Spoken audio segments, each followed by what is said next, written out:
Hello, everybody, and welcome to the Para OR Normal Guyz. We have a great show lined up tonight. We have director, comic book audio drama director coming on after that, and well, we just don't know what we're going to get into. I want to remind everybody that the chat is open. We are live on Twitter, Twitch, Kick, Trovo, I don't know, Facebook. We're like all over the place. YurgsRadio.com. And you can also call us. We have a toll-free number, 1-888-88-YERGZ. That's 1-888-88-YERGZ on your phone pad. That's compliments of YurgsRadio.com. Make sure to check them out. They're one of our, they're our best supporter, and we love them. Well, let's see. I have Anthony up first, and I see Dina has hopped in here, so we'll get Dina in here real quick and see how she's doing. Hello, Miss Dina. Hey, how are you doing? Doing okay. You doing okay? Doing okay. All right. Well, let's get Anthony in here. I'm a little stepped up and nasally, so because of the stupid cold. It's like helpful. It's never going to go away. Antibiotics because I was all. Yeah. It's all in my head. It's all in your head. That's what they tell me. It's all in my head. All right, let's get Anthony in here. Hey, Anthony, how are you, sir? Hey, how are you doing? Doing well. So I'm horrible at introductions because I'm just a goofy guy. So if you want to tell us all about yourself and what's going on in your life, and we'll just kind of roll from there. And by the way, that's Dina up there. So hi. Hi, Nick. How you doing? Good. How are you? I'm doing fine. Happy to be here. Good. Good to have you. I'm Anthony M. Caro. I am mainly an author, and I am moving more to returning to doing film production. So I'm kind of getting my feet wet again with that. And I do a lot of writing, a lot of freelance writing, and publishing on Amazon and publishing on websites and online magazines, and generally overall keeping very busy. Cool. That's good. Well, I got to give you an award. You're probably the most remote guest I've ever had, being that you're in Thailand. So yeah, I'm vacationing, doing a little traveling. I like to do a lot of traveling. So sometimes I go to Thailand, sometimes I go to Hong Kong, sometimes I go to Malaysia. So they're nice little breaks from California. So it helps me recharge myself. Get to have a little change of pace, change of scenery. Well, that's the nice thing about being an independent author. You can do that, you know. Yep. Yeah. I've been writing now for close to 20 now. I don't even know, maybe 22, 23 years. Wow, you're telling your age there. One of our chat members asked, "What kind of author? What have you published?" I've been primarily publishing horror fiction and nonfiction. I write about pop culture too. My latest release was called Tragedy Man, a horror anthology, which is a framework anthology where you have an overarching story that connects 5 stories into a full novel, and it's set in the early 1970s in the backdrop of Times Square and North Jersey, and it's about improv actors trying to audition at a rundown theater, and their neurosis and their neurotic psychology or their neurotic nature kind of guides them into these fantasy tales that unfold as they improv. So I thought it was kind of a neat way to revisit early 70s pop culture and some forgotten elements of New York and New Jersey life back in the day through a horror framework. And by connecting it with, I don't want to say the gimmick of using main characters who are actors who have had varying degrees of success. And I thought that kind of made for an interesting premise for a horror story collection. It And does. also prior to that, I did a nonfiction book, Universal Monsters and Neurotics, Children of the Night and Their Hang-Ups, which is a collection of essays on the human side of the Universal monster characters. Like I deal with like in the chapter on the Wolfman, I focus more on Larry Talbot and Larry Talbot's relationship with his father and his unwillingness to return to Talbot Mansion. And with Dracula, I kind of talk about his lost status, so to speak, because you figure he was he was the leader of the country. He was royalty, and then 500 years later, he's kind of adrift in life, and that kind of sparks him to go to Carfax Act. So those were. I thought it was a weirdo approach to looking at Universal monsters, but apparently people like it and they like Tragedy Man, and I'm just continuing on. But I do have. I consider myself more of a transgressive author, which would kind of be like something like Less Than Zero, Fight Club, and I don't transgressive fiction, transgressive creative nonfiction. What's the name of your most recent book? Most recent book is Tragedy Man, and that's on Amazon. That Tragedy Man, a horror anthology. But transgressive fiction would be not so much a genre, but sort of an approach. Like Fight Club, you could call it a satire, you could call it an action movie, but really they're kind of character studies from where the characters are kind of outside society looking in, and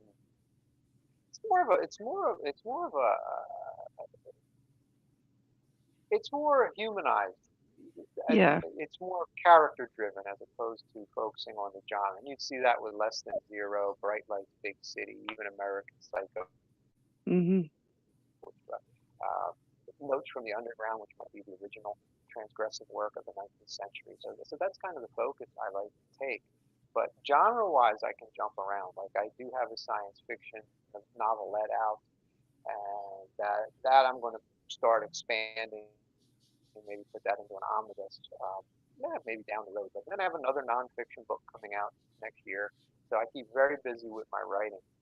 If you want to read something for free, you can check out comicbookhistorians.com, which is a wonderful website fanzine site that looks at older comic book history from the very early inception to more recent history.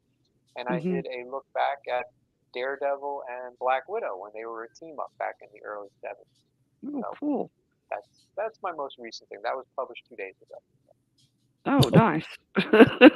That's most recent, that's for sure. What was the website? What's for? What was the website? What's for? Comicbookhistorians.com. Comicbookhistorians.com. Okay, thanks. Yeah, I might have to write that down because I'll have to check that out. I'm a comic book geek myself. Yeah, write it down so you can tell me again because I don't have it being near me. Yeah, I read a little bit about your Tragedy Man series. I really like the characters that you. I think it was an interview you did with someone else recently. How you described them, I really like. I'm interested in that book. Thank you. Yeah, it sounded great. Can't wait to Oh, read it. A lot of work went into that one. Yeah. The yeah, I new would book say is so. finished. The new book is a short story collection, and it's done, but it's being edited. I wanted it to come out this month, but it's looking like probably another month Yeah. and a half because I took on some other projects too. If you follow some of the crowdfunding projects out there, there's Mhm. Fear Village, which is a haunted horror house attraction back in my old neck of the woods, New Jersey, and Uh-huh. they're trying to crowdfund it. And I've been working on a project with them. We're going to announce it soon to kind of help them draw a little attention to their project. And we're moving ahead with it, but we can't really announce it just yet. Yeah. But I'll be doing something for them very shortly in the future. That'd be cool. Cool. Well, I clicked on follow on Amazon, so when it comes out, I'll get a heads Oh yeah. up. I'll do. I like to do that with all my guests that are on Amazon, so that I catch up on all their stuff, because like you were saying, a lot of people don't like to talk about their newest thing coming out. So, Yeah. because they don't want to spoil it, or they maybe have an NDA, whatever. But yes, I do that. So, not to tell your age yet, because we were both talking about that earlier. You said you've been writing for 20 years. Goodness gracious, what got you into writing? I mean, was it doing comic books, or were you interested in movies, or just what got you interested in doing? Because this is a unique genre that not a lot of people do, really. I don't. I think. I mean, I was a reader. I liked reading even when I was a little kid. Mhm. And what happened was, if you read a lot, I think you kind of just from osmosis, you start to Yeah. your writing's going to be a little better because I mean, if you're reading even a comic book, I mean, it's still proper English and all that proper grammar. So it rewires you to with sentence structure and all those little things.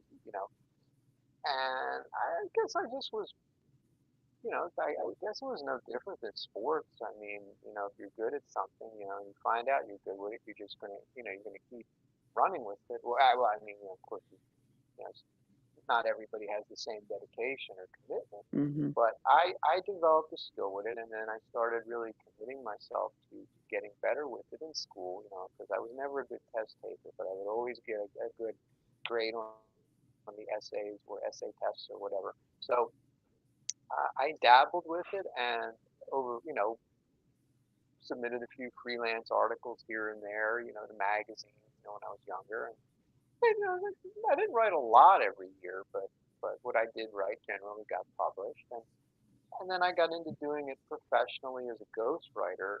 I mean, I had been in uh, other media related jobs like radio. I was in TV for a little bit, I filmed, and then I took a break and Mhm. focused mostly on marketing writing and ghostwriting for many many years. And uh, last year, I kind of went back to doing film, but I kind of went back to doing films in a really minor capacity. Like I was putting in for production assistant jobs, or background talent jobs. Very, I used to have an office on Sunset Boulevard at one, not an office, full office, but I had a desk and all that, and I was working in development.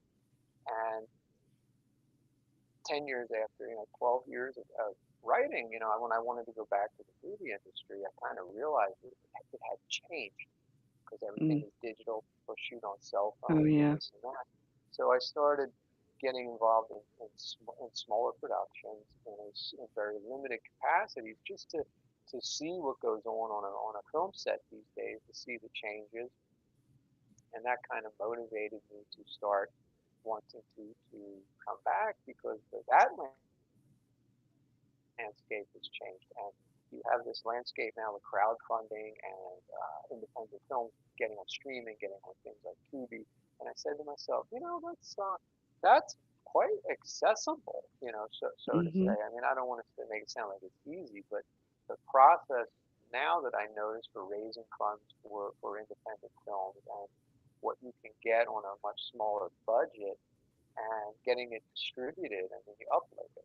You can upload it on Prime or Amazon or whatever. Mhm. Amazon is Prime, um, or another streaming platform, and slap a price on it and market it. Hope it really does well. So that's something I'm starting to get back involved with. I'm involved with the crowdfunding for a film called Pancake Man, which I saw the trailers for it. I thought it was really, really edgy, really cool, kind of like a falling down kind of Yeah. rampage style horror movie. A horror movie like I call them. Even if you read the fourth story in Tragedy Man, and if you read Mhm. some of the stories in my upcoming short story collection, some of my horror ain't horror. It's not horror. I'm calling it horror, but it's not horror. They're crime Yeah. stories. They're like if you ever read PC Comics, like Tales from the Crypt. But they also had Mhm. Oh yeah. another comic book called Crime Suspense Stories, and Mhm. they're not horror stories, but they're pretty horrifying, and that's kind of Yeah. subgenre in and of itself, like that borderline realistic crime tale Mhm. that veers into like horror territory, and That's right up my that's alley. I love that stuff. yeah. So I put my hat in the ring to help them out, and then there was another little Mhm. film called Skate to Hell. That's kind of a horror comedy, and I see it really like I don't believe in rushing in because that's where you make mistakes. That's where you Yeah. waste money. That's where you waste time. And if you take a slower burn process, I think that you'll get more results out of it. Like it sounds like I do a lot, but the reality is I don't juggle that many projects. I try to keep them small and manageable to Mhm. conclusion. And if something else comes along, or you want to dedicate time or attention to it, I mean I will, but not to the point where you're spread thin or you can't manage. Because remember, when you're an independent author or an independent producer or independent anything, podcasting, whatever, Mhm. um, you don't have a staff, you don't have a crew, you don't have a budget, so Right. you got to do everything on your own. So you kind of have to be deliberate, so to speak. You want Mhm. to be detailed, deliberate with uh, what you do, so it actually gets done right. That's kind of Right. my attitude on it. That's why I don't crank a lot of books out. Not plus. Here's a little secret. I mean, I love writing, stream consciousness and all that. You can have a lot Mhm. of fun with it. But then when it comes time to edit that, oh boy, you got editing is yeah. You realize how much has to go because it's not very. I don't want to say it's not very good, but you'll be like, well, that paragraph doesn't belong there, Yeah. and that line didn't make any sense.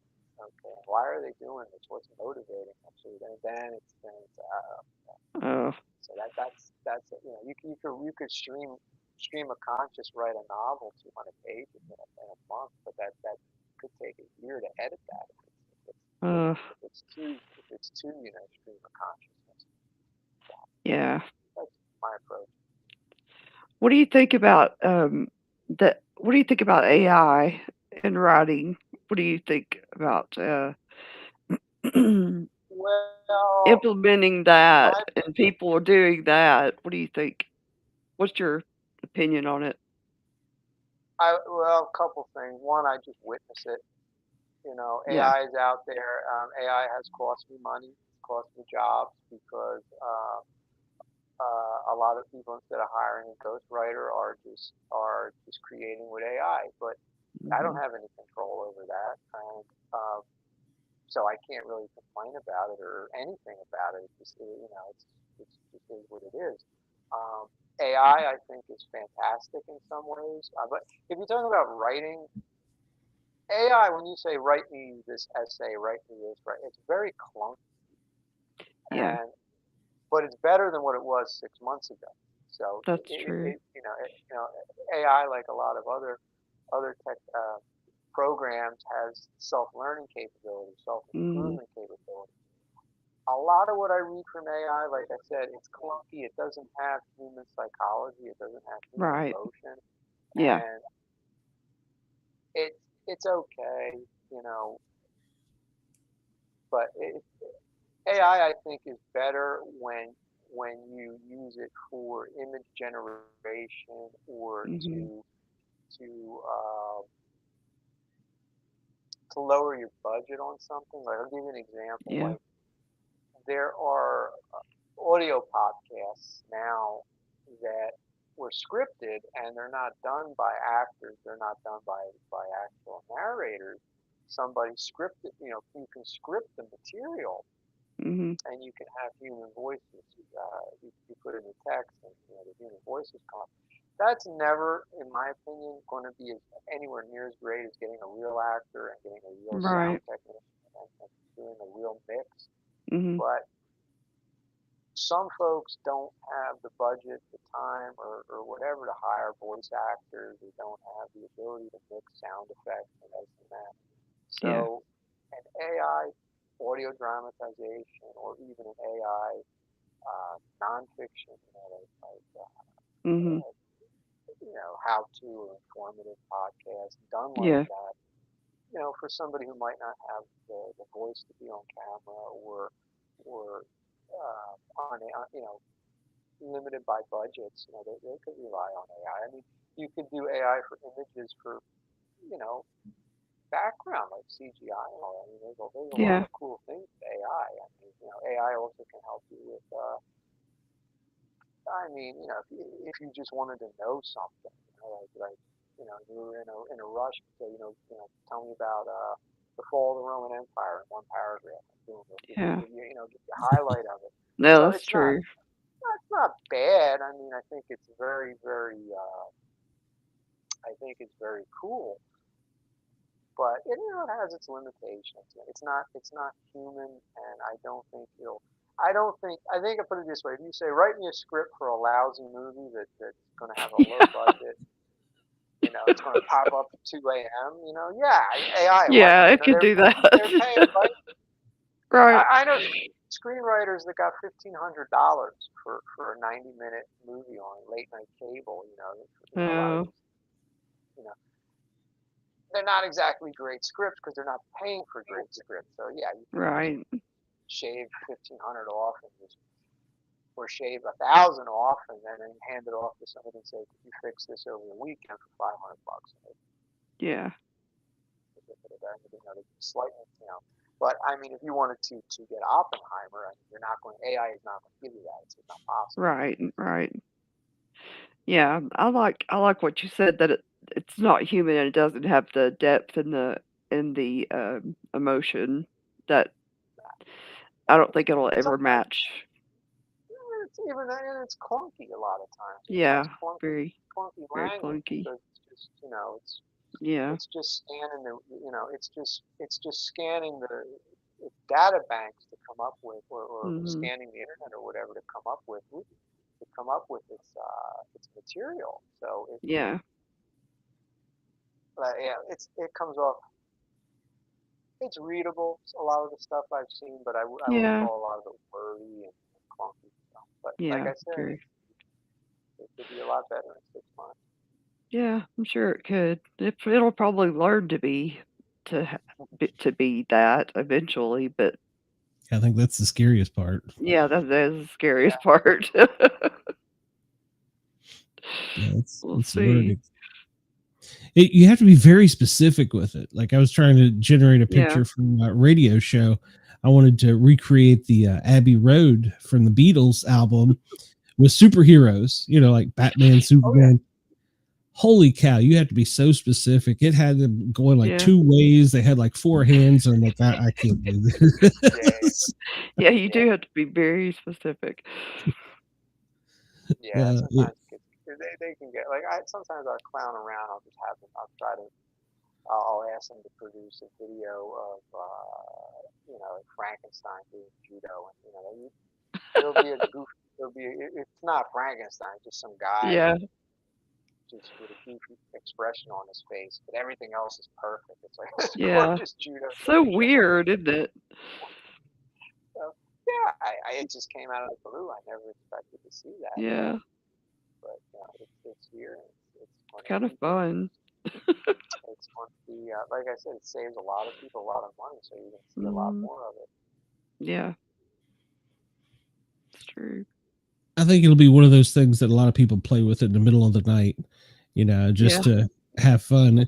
And unfortunately, a little bit of learning from stupid things like me asking it to recreate Abbey Road with Superman and Batman. So Oh So that's gosh. fun. I was making I was making animated, not animated, but drawings, like really colorful art style of celebrities. I mean, I never published any of this. I just wanted to see what it would come up with, Yeah. and I would put a celebrity's name in. And I would say, and do it from an angle, and do it like in like really colorful, gaudy pop art style, and Yeah. it came back with some really neat stuff. I mean, Oh, but cool. that's just stuff on my phone that I just was playing around with. Yeah. But I was surprised at what it generated. I'm like, wow, that's kind of neat. Mhm. You can do some really cool stuff with it. But I don't think it would replace an artist. An artist who can actually paint a really No. No, no. I mean, maybe for like, show me an image from space or something, maybe something general, but nothing, like you want Superman, Batman, Spider-Man doing Abbey Road. I don't think you're going to get that. You might be able to do it. You just have to think of a way to specifically say it. A friend of mine actually told me go to Chat GPT and put in what you want and then keep telling it to refine or more specific or whatever. Yeah. And it will get it down in its computer language to where it understands. I'm like, that makes so much sense using AI against AI. Yeah. Because like you said, it's clunky. Yeah, Yeah. It also uses a lot of, because I'll use it occasionally when I'm having a brain cramp to come up with something for a description on one of my shows, and it uses the same word frequently, and you can tell if you've used it, you can tell when somebody's used it because there's words that just pop out. It's like, yeah, that's AI. So Yeah. its learning language isn't quite as large. somebody here I know they asked me a question. How long does it take to have a book printed, and how many are available? Everything is print on demand with independent writing. So depending upon where you go, like where it's Amazon or Barnes and Noble or whomever, if it's an ebook, it's instantaneous. With printing books, as a customer, I order tons and tons of print on demand books and magazines, and I usually get them in a day, 2 days or 3 days, like delivered, like Oh. between the company printing them and putting them, usually 3 days. And as for how many are available, again, it's print on demand, and that's really how independent authors work. So when somebody orders something from Amazon that is through uh, uh, Kindle, where they Kindle Direct Publishing, where it's printed, there's no cap to it. They just people have sold. You upload it, and some people have sold hundreds of thousands of copies of works on there, and the orders go through, and they just get printed. Oh, okay. And that actually is a huge difference from indie writing in previous generations.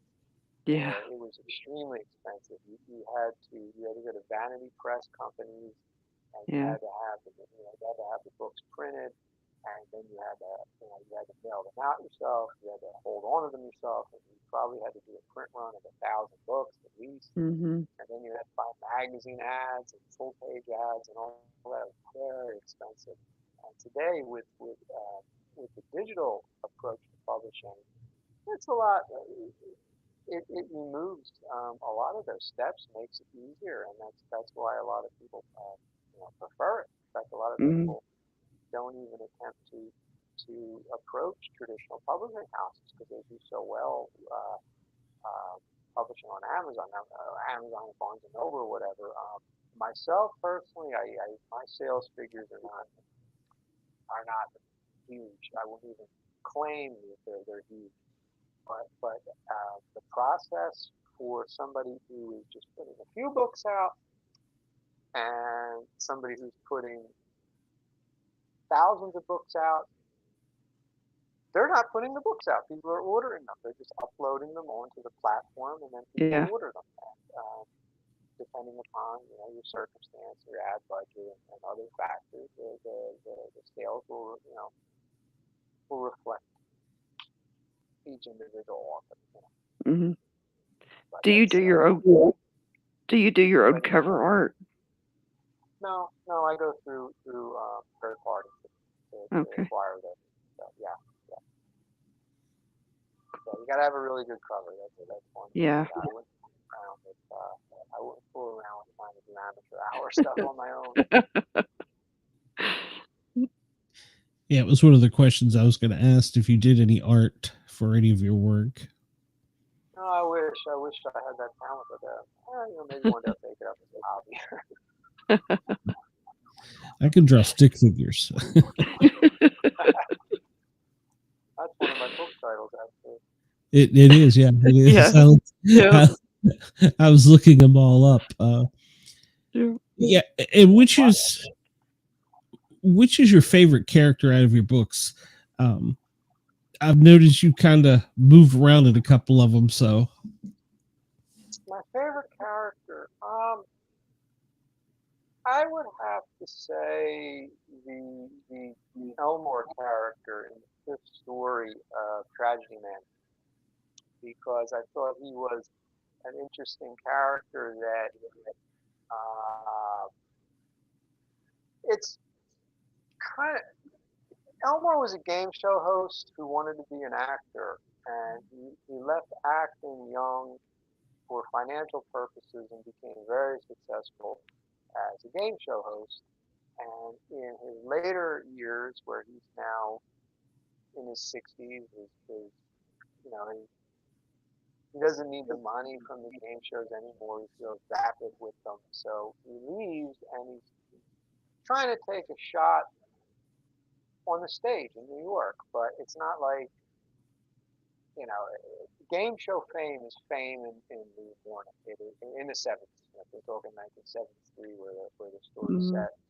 Your game show fame would be that 1-2 million people watching at 10 a.m. on a weekday, and the overwhelming majority of the United States in those days work 9 to 5, and just tens upon tens of millions of people you're not famous to. They don't. You're not in prime time. So he finds out that his fame does not translate to his stage career, and he finds himself in this very, very early 70s Godspell / Let My People Come / Jesus Christ Superstar experimental theater, musical disaster. It's like this awful. It's awful. It's an awful play. It's stupid. It's an improv version of the tragedy of Dr. Faustus. And he's like, oh my God, how did I find myself in this? And since it's a horror novel, and we got Dr. Faustus, so we kind of can see where some of Elmore's story is going to go if you're familiar with the Dr. Faustus tale.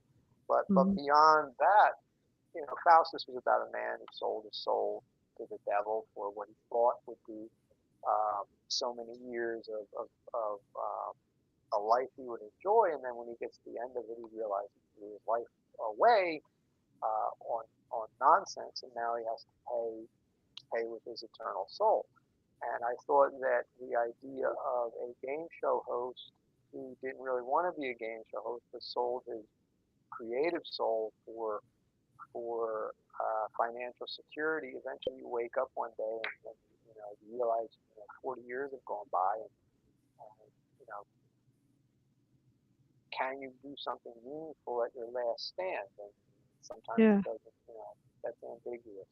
So that was an interesting story that originally was supposed to wrap up that anthology within I was going to bookend it. Like the first story is very traditional, straightforward horror tale with a twist ending, and I kind of wanted the final story to be like that.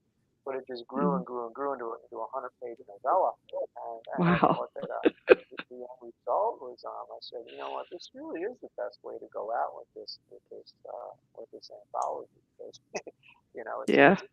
it's a bit epic, and tragedies are epic. You know, traditional tragedies, you know, like Macbeth or something, or you know, Edward II or whatever. They're not half-hour plays. You know, Yeah. they're five-act plays. So I thought, yeah, no, yeah, you know what, a novella kind of works at the Yeah. end of this book.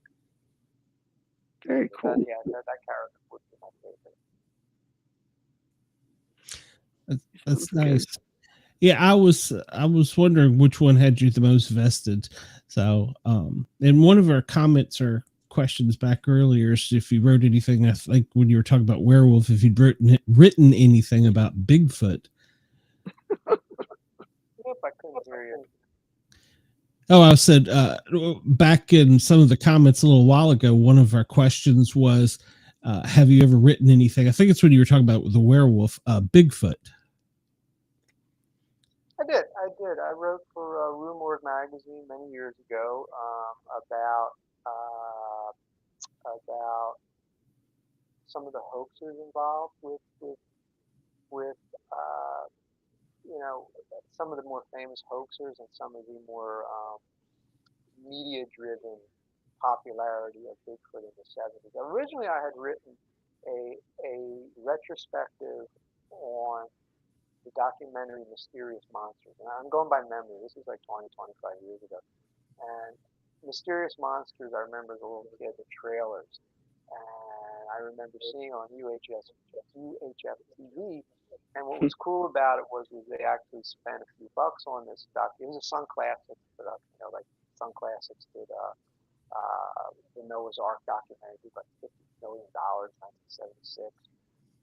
They did the Lincoln Conspiracy. They did Sun Classics I believe they were in Utah, and then they did all these strange documentaries in the 70s, like the Bermuda Triangle, and they just, it was a license to print money. I mean, it just did insane money. Yeah. And I wrote a piece about Mysterious Monsters, which, you know, had a lot of cool special effects. I can't remember who did the special effects. Not the greatest costumes, but they were kind of up. You know, they gave you a bit more action and a bit more monster mayhem than you'd see in a lot of the lower budget documentaries, where you know, they didn't want to show anything because, you know, they didn't have a lot of money on the special effects, so they kind of kept things in the shadows. And I wrote this piece on Mysterious Monsters, and it kept expanding, where they kept asking me questions about background on the producers, the directors, and some of the behind the scenes people, and some of the famous uh, uh,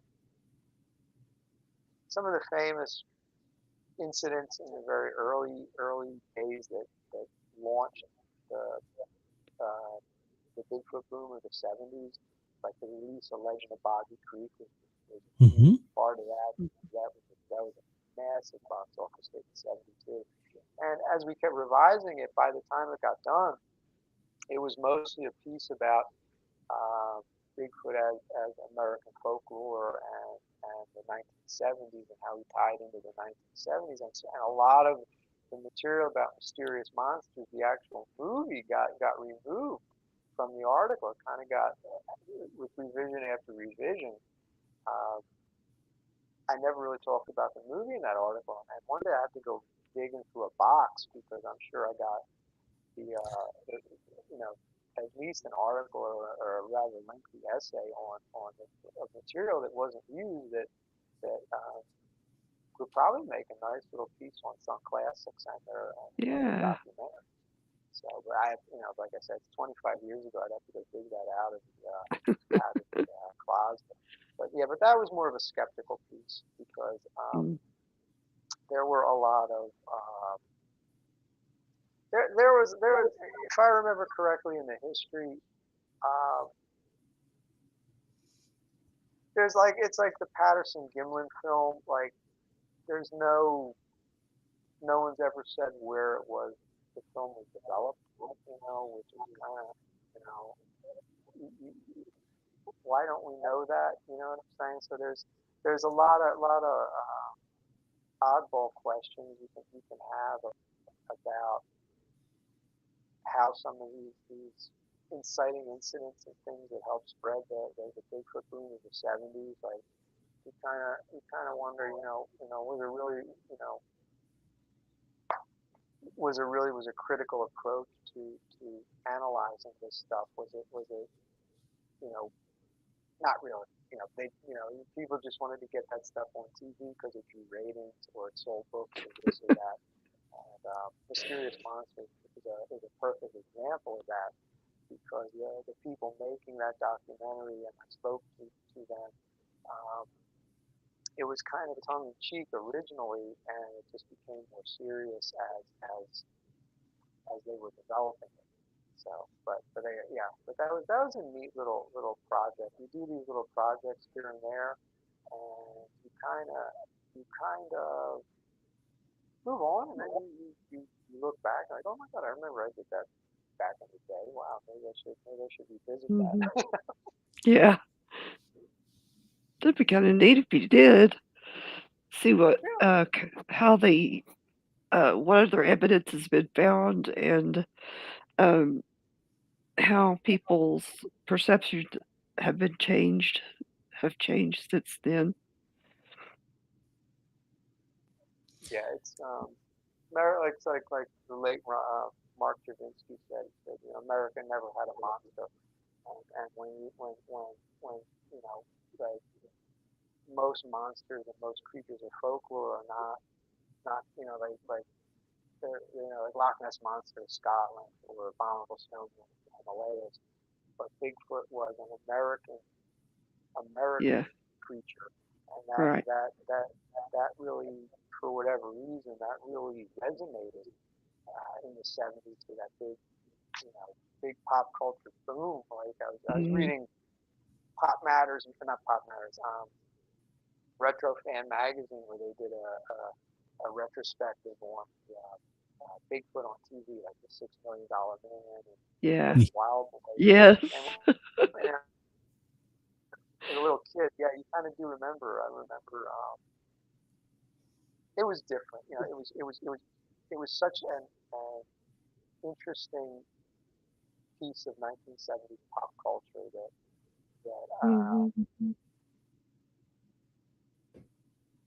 it just was. I don't see something like that getting duplicated today. It just, the world was a bigger place then.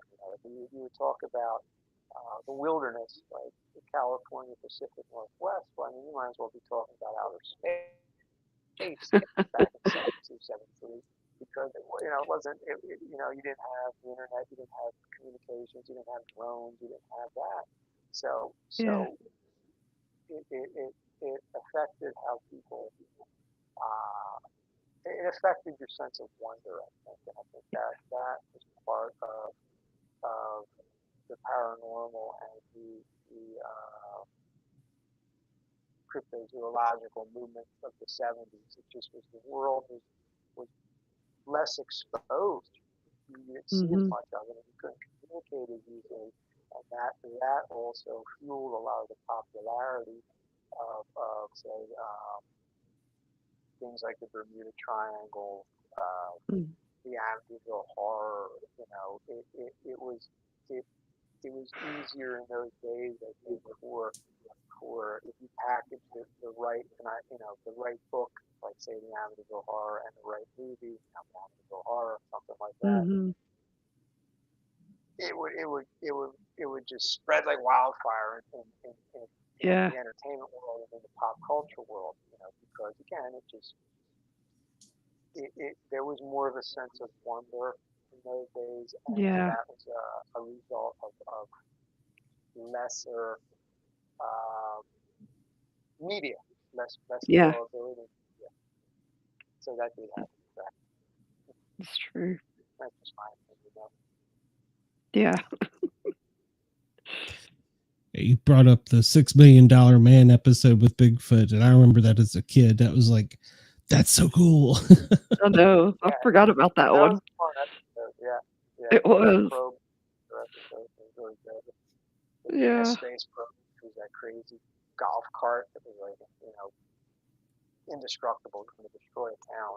Yeah. Because it's Yeah. supposed to land on Venus and it was going to zigzag on Venus, but it crashed Yeah. like on a by a small rural town and it was headed to the town and was going to zigzag and smash the town. I mean, it's like very not elaborate. 1975. So we didn't have TV budgets weren't that elaborate too much. But Wasn't there a toy? Wasn't there a $6 million man and Bigfoot dolls? Weren't they? Did they make those? They had tons of those. Yeah, by I thought they did. I think my brother had those. Kenner was the company, the toy company. Kenner. Okay. They put those out, and they made insane amounts of money. Yeah, Lee Majors. Yeah. Lee Majors was almost replaced by Gil Gerard at one point. Oh wow, really? I think there was a lot of controversy about the merchandising, and that was common because a lot of times these folks would sign contracts with these TV shows and merchandise would spawn from the TV show. Yeah. And I don't think it was either not covered in the original contracts or they wanted to renegotiate or whatever. And like maybe $6 Million Man, The Partridge Family, Dukes of Hazzard. There were a few shows where the stars were one. I think they wanted a bit more of all the stuff that people were buying on shelves. Like dollar toys, lunchbox, posters, magazines, and all that stuff. I don't know, but unfortunately, I don't know how any of that resolved. But I hope they. I don't know either. Yeah. Yeah, it's taking me way back. Brenda said she had Armstrong and she bought him just to cut him open to see what was inside. You're a sick child, Brenda. My brother had one of those too, Stretch Armstrong. Those were so heavy. Oh my God! I saw some of those Stretch Armstrongs are worth a fortune because I know. You had some villains for Stretch Armstrong. Yeah. And, I've seen them for thousands of dollars. On eBay in the box, like really rare. Oh my gosh. I think Stretch Armstrong was Kenner too. I think he was a Kenner toy. But yeah. But, no, I'm not buying them. Every once in a while, I might see them pop up on eBay, but I couldn't see dropping $4,000 on it. No, heck no. I wouldn't want anything that bad. Closet, going to go in the closet or go in storage. Yeah. That's funny. Yeah. No. Well, and you never know. Some of your kids' toys now are worth, like you said, a lot of money. And I'm thinking for like my grandkids or something will be popular. I'm like, all right, should I buy one and save one? Yeah. Yeah. Oh yeah. I mean, imagine having the Alien doll or the Alien toy. I think Knit in the Box. Somebody wrote a book on that, the Alien toy. I didn't read it though. Oh really? That's worth it. I wish I could. I don't know how much it was worth, but if you have the original Alien toy in the box unopened, I think that's enormously. Those little McDonald's toys that used to come in the Happy Meals, people, if they were unopened, some of those were crazy. Yeah, they had some cool stuff. I remember the glasses. Yeah. They used to have hero glasses and all that. Yeah. Old tie-in. Like I like 70s and 80s pop culture. I like 90s pop culture too. Yeah. I like the 70s stuff. I guess a bit more because it's so rare. Yeah, that's true. It's going back into the past. People threw a lot of that stuff out. They didn't save it. Oh yeah. My brother had a. Well, I did too, but I don't know where mine were. He had a suitcase, an Avon suitcase. I remember it. My mom sold Avon for a while, but he had that suitcase full of comic books, and my mother threw them away. She was like, "Oh my gosh!" Oh no, he was so mad. I try now when I see, but it's hard though now because, like you were talking about, they publish on demand. Well, in like the comic book world, they'll publish, the first run some ungodly amount. And so if you think, well, I'm going to have a number one, like Kirkman came out with the Transformers. I was like, okay, I'm going to get a number one with all the thing. Of course, I got like 10 different covers.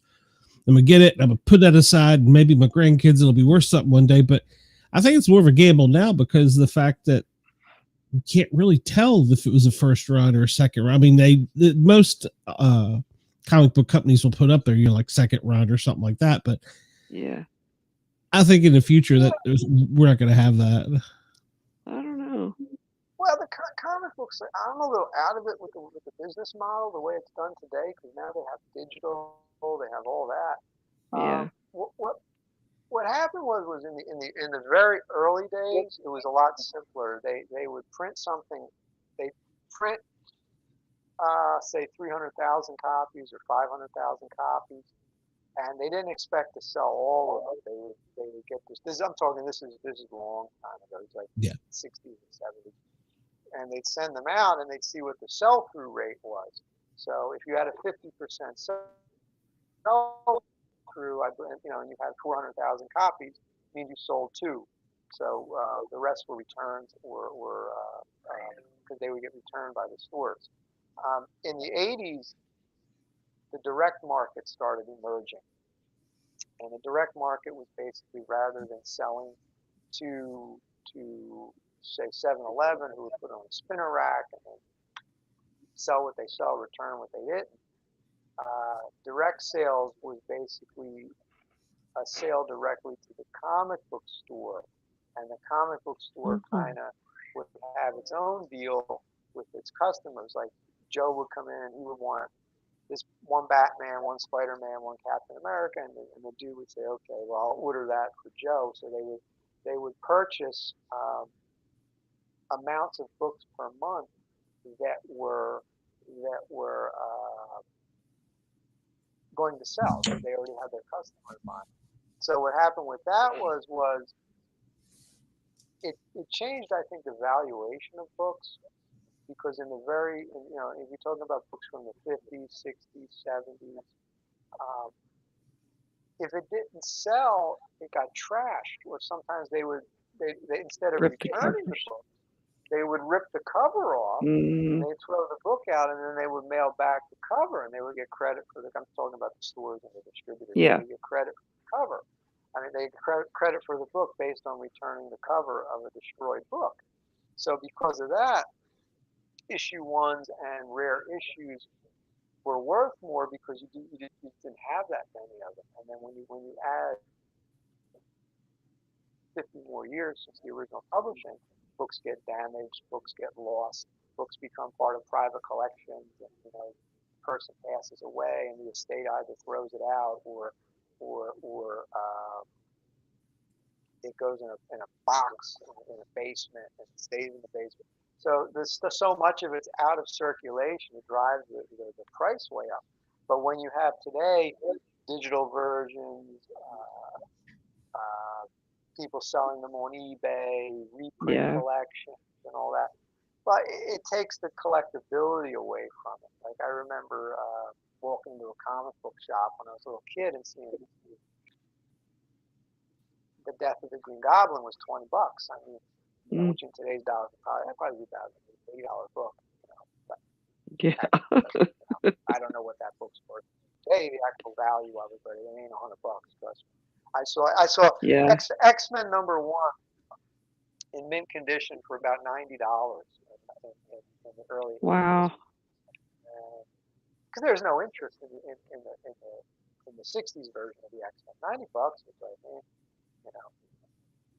was a lot, but it wasn't spectacular. Yeah. I believe that book in mint condition sold for about $300,000 on auction. Oh, you're kidding! No. Dang. I need one of those laying around in my basement. A lot of them. Wow. Yeah, that was a brand. That was a mint condition. That was a real rare. Yeah. Well, before before we cut you out of here, I always ask, and I told you I was going to ask, do you have any paranormal stories?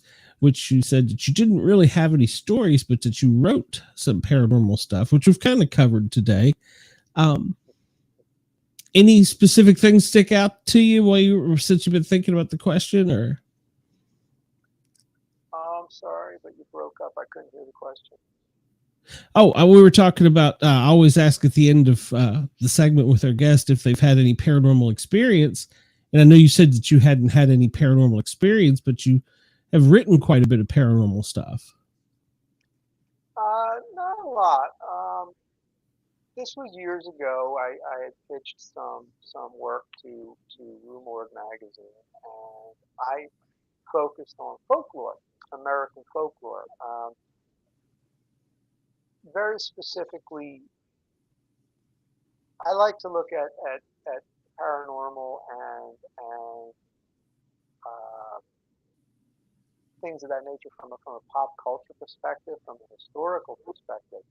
Like one of the essays I did was on the Ouija board, and because I remember, the Ouija board was wildly popular when it was in the 70s as a Parker Brothers toy. Parker Brothers put out all these board games, and then there was a Ouija board with board games like Vertigo and Monopoly, which was they still sell it. Yeah. And I started doing research on it, and what blew my mind was the Ouija board blew up in popularity right after World War I because there was a spiritualism movement, and the biggest buyers of the Ouija board were, it's not very upbeat, but the truth is that people who lost relatives in World War I bought Ouija boards because they were driven by this idea of trying to talk to their deceased relatives, because many of them, it's someone goes off, they're drafted, they go off to fight, the Great War in the trenches, and they don't come back. A lot of people were massive casualties in World War I. So you were left with a lot of very, very shocked and very, very ruined families. And when people like Sir Arthur Conan Doyle was getting into spiritualism, and Houdini was getting into spiritualism, it helped spread this hope of using the Ouija board to speak to these deceased World War II veterans, and that's completely lost in history. It's very, very, like, I never saw it really referenced until I started digging into it. So I thought that was kind of interesting. But and then the other thing though is that in that article, if I remember correctly, there was a lot of knockoff words. Like you had, just like Rubik's Cube. You have Rubik's Cube, and then you had like all these variations of it. Well, there were all these variations on the Ouija board that everybody was cranking out to meet this enormous demand in the late teens, early 1920s. So, but that, but my approach to anything paranormal is more from a pop culture, more of a historical perspective, not so much a speculative perspective. I kind of like to look at the effects on the culture overall, and the people who how it affected people. Like the Bermuda. I'm not so much interested in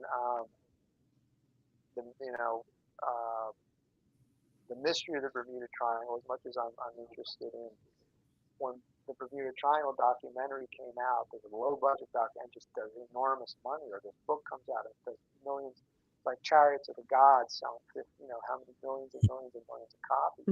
So I always looked at it from that kind of perspective. I like that perspective.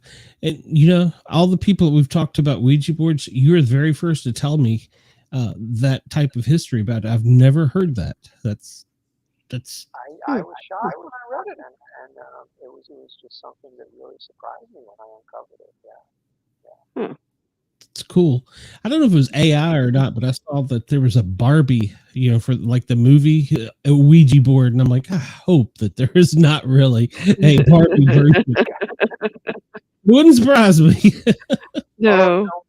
Definitely. Well, you know what? Like I said, during the height of popularity back in the teens and 20s, there was not everybody, but anybody who could put out a board game or could put out a Ouija board, put something out, and some of them were themed. I guess that's the best word to say it. Like, like I said, like a Rubik's Cube. Somebody would come out with a version of a Rubik's Cube that was based on playing cards. Like you'd have aces and diamonds and hearts, and jokers.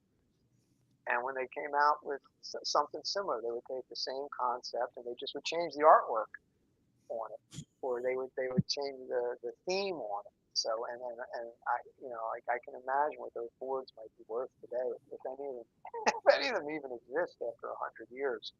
But that was kind of neat. But that was a ways back. Cool. I have that article. Oh, okay. I have that article somewhere in storage. That's in a magazine. Nice. With many other magazines in a storage. Well, where can people find your stuff? Where can people find out when you're coming out with new stuff? What do you got coming out new, and how can your fans, get in touch with you? Well, if you go on Twitter, Tony M. Caro, TonyMcaro, that's usually where I update a lot of things. Tony, if you go on TikTok, Tony M. Caro Horror, so that's where I kind of post a bit more on horror related projects, and because I write for horrornews.net. I'm a contributing writer. I got maybe about 27 articles on creative nonfiction or speculative nonfiction on horror. Essentially, they're not reviews. They're not entirely historical pieces. They're kind of think pieces or creative essays that talk about themes from particular horror movies. And I like to expand on that on my TikTok site. But if you go to the Twitter X profile, Tony M. Caro, you'll find all my updates and links and all that stuff. Okay, very good. Well, I appreciate you for coming in tonight, especially from all the way over in Thailand. Yeah, thank you. You said it was early there, right? It is 9:04. Yeah. Oh, wow. And it's rain. I got scared. It rained yesterday with thunder and everything. I'm like, I don't want loud rain in the background. It was good. So you've got the award for the furthest away guest. So I appreciate that. I appreciate your dedication to coming on. Oh, thank you. Well, I would have been further away if I was in Malaysia. I would have been closer if I was in Hong Kong. So yeah. Wow, world traveler. Well, keep in touch with us. We'll follow. I do follow you already. So if you got something new, cool coming out, hit me up. And I appreciate you. Enjoy your trip. Return safely home, please. So I hope, kid, on that side of the world, will you be able to view the eclipse? Do you know? I don't know. I'll find out. We'll see. That's the big thing over here. Everybody's it's a buzz. They're like, I want to go see where the eclipse is, but you can only see it in certain parts of the country. So kind of weird. All right. Well, enjoy your time over there, sir, and relax and get some good R&R in, and we will talk to you soon. Thank you. I appreciate it. Thank you. It's good to meet you. Appreciate it. Yes, it's very good to meet you. We've chatted back and forth in email. All right. We'll see you in a minute. Or see you soon. Bye. Bye-bye. I figure what button to hit here, Dina. Let's see here. I got a button over here for something. I know I do. Let's get ready to rumble! I'm Miranda Maverick, and when I'm in fight camp, I never listen to the Sportcat podcast. Woohoo! We're back. All right. Well, we have our second guest is here now, so let's bring him back or out front and see. I'm just gonna let him tell us everything. Let's see here. There he is, Ed.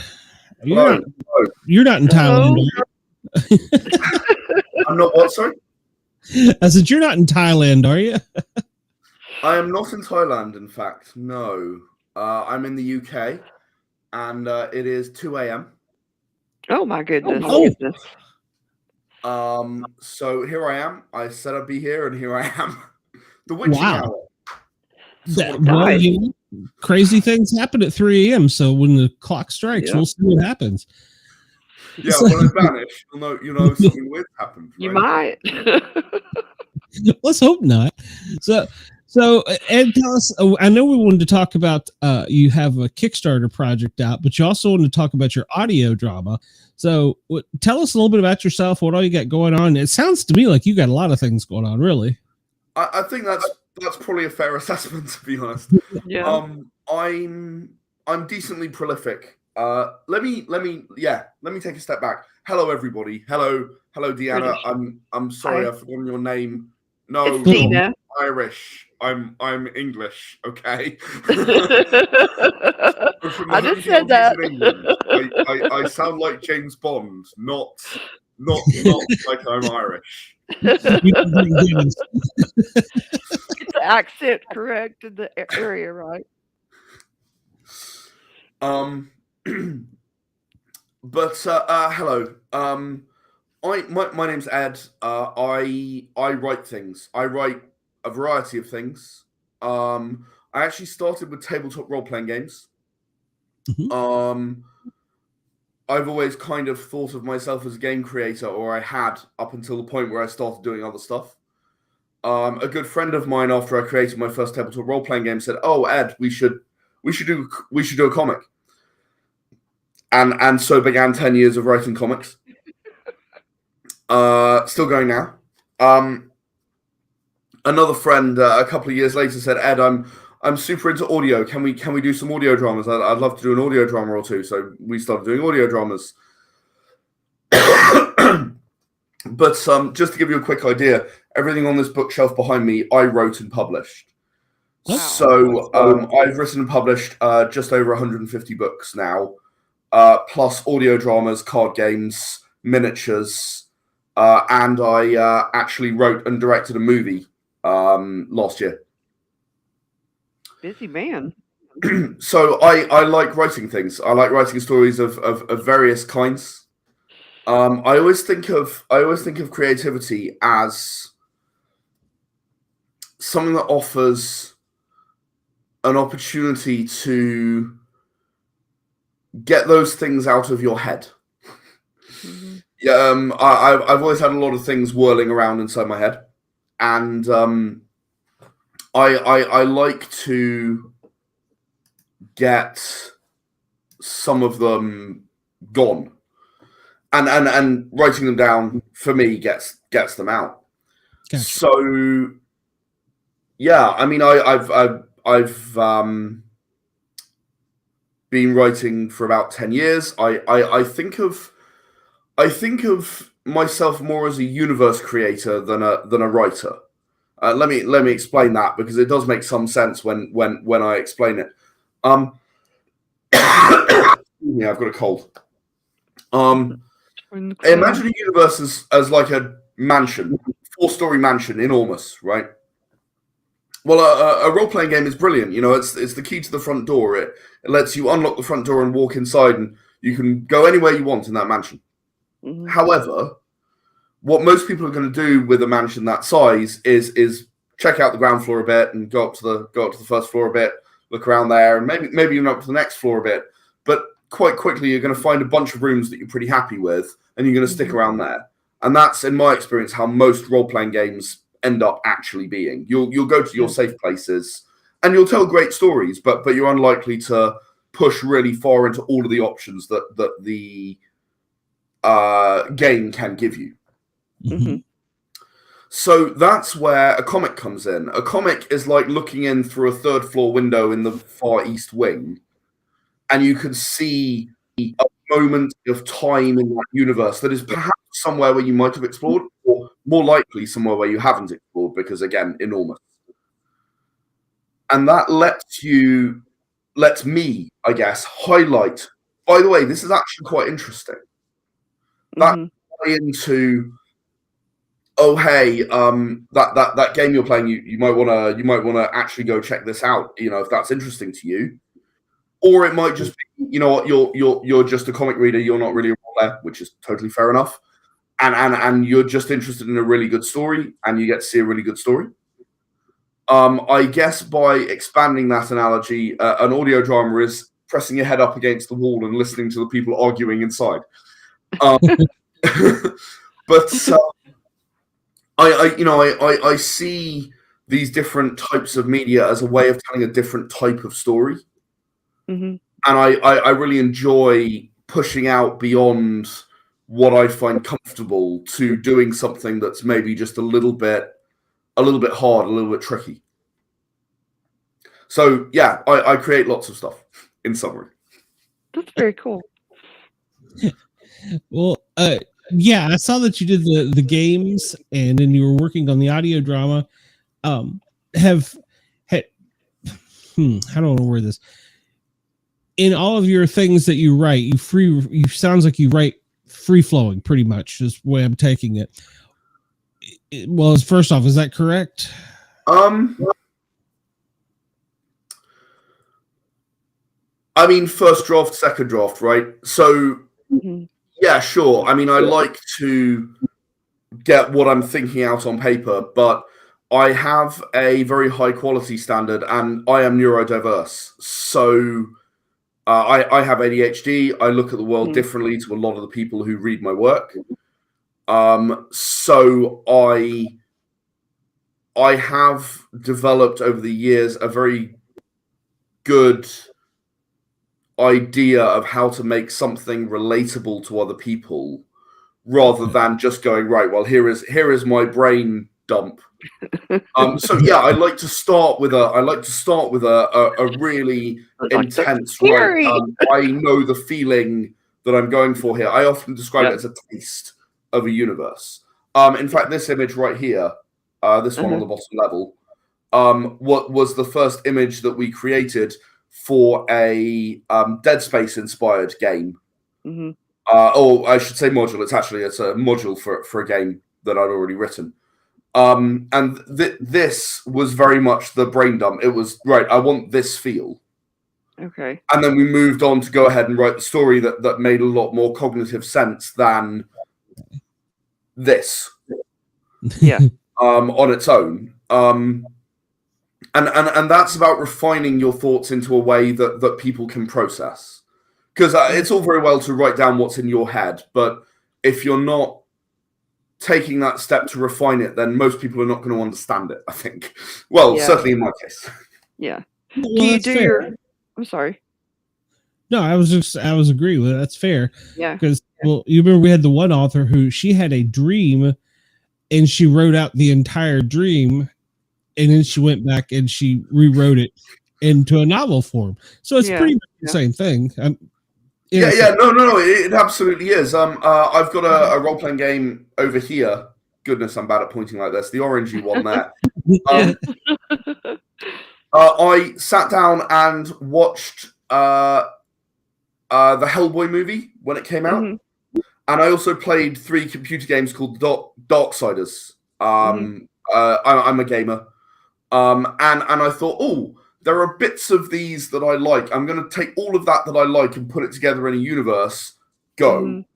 And it's when you're deciding which bits to include and which bits not to include, it's very much like going, right, well, if I'd written out my dream, no one would understand what the hell was going on, because dreams are pretty non-linear. When you're combining multiple universes as ideas, or drawing inspiration from multiple universes, and they're a bit contradictory in places, you've got to make some choices, right? And you can't just go, right, blur. You've got to go, right, here is a coherent thing that is going on and why it's happening that way. Yeah. Get it. The cold is contagious. She's in Tennessee, I'm in Georgia. One of our viewers is in Texas and has it, so it's worldwide. So yeah, it's bad. Don't say the word. It can't be COVID. I took a test. It's not COVID. Yeah, it's not COVID. I've had it for 3 weeks though. Yeah. I'm not very impressed. Exactly. I can't get rid of it. Shake it, but it makes you just a sinus infection. So out of all the stuff, Dina, I'm sorry, I meant to go. You were asking a question. I cut you off. I don't remember it. Hey, it's 2 a.m. here, not there. I'm sleepy. I'm a terrible host because I'll sit here and I'll be listening and I'm just like. It's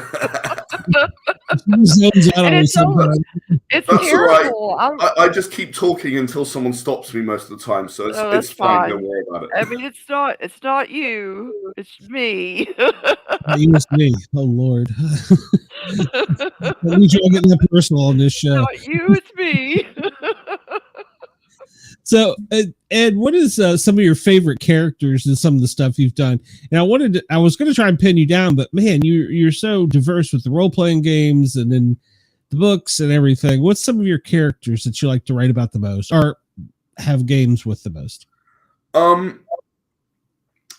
there are a couple who are sort of really my favorites. One of them is, in fact, may as well use visual aids. This helps. So one of them is Violet. Now Violet is that one there, who wears purple, shock horror. Violet is one of my favorite characters to write about. I like looking at things in my way. I'm not saying it's more or less realistic than anyone else's. It's often quite different though. Violet is a character who, rather than,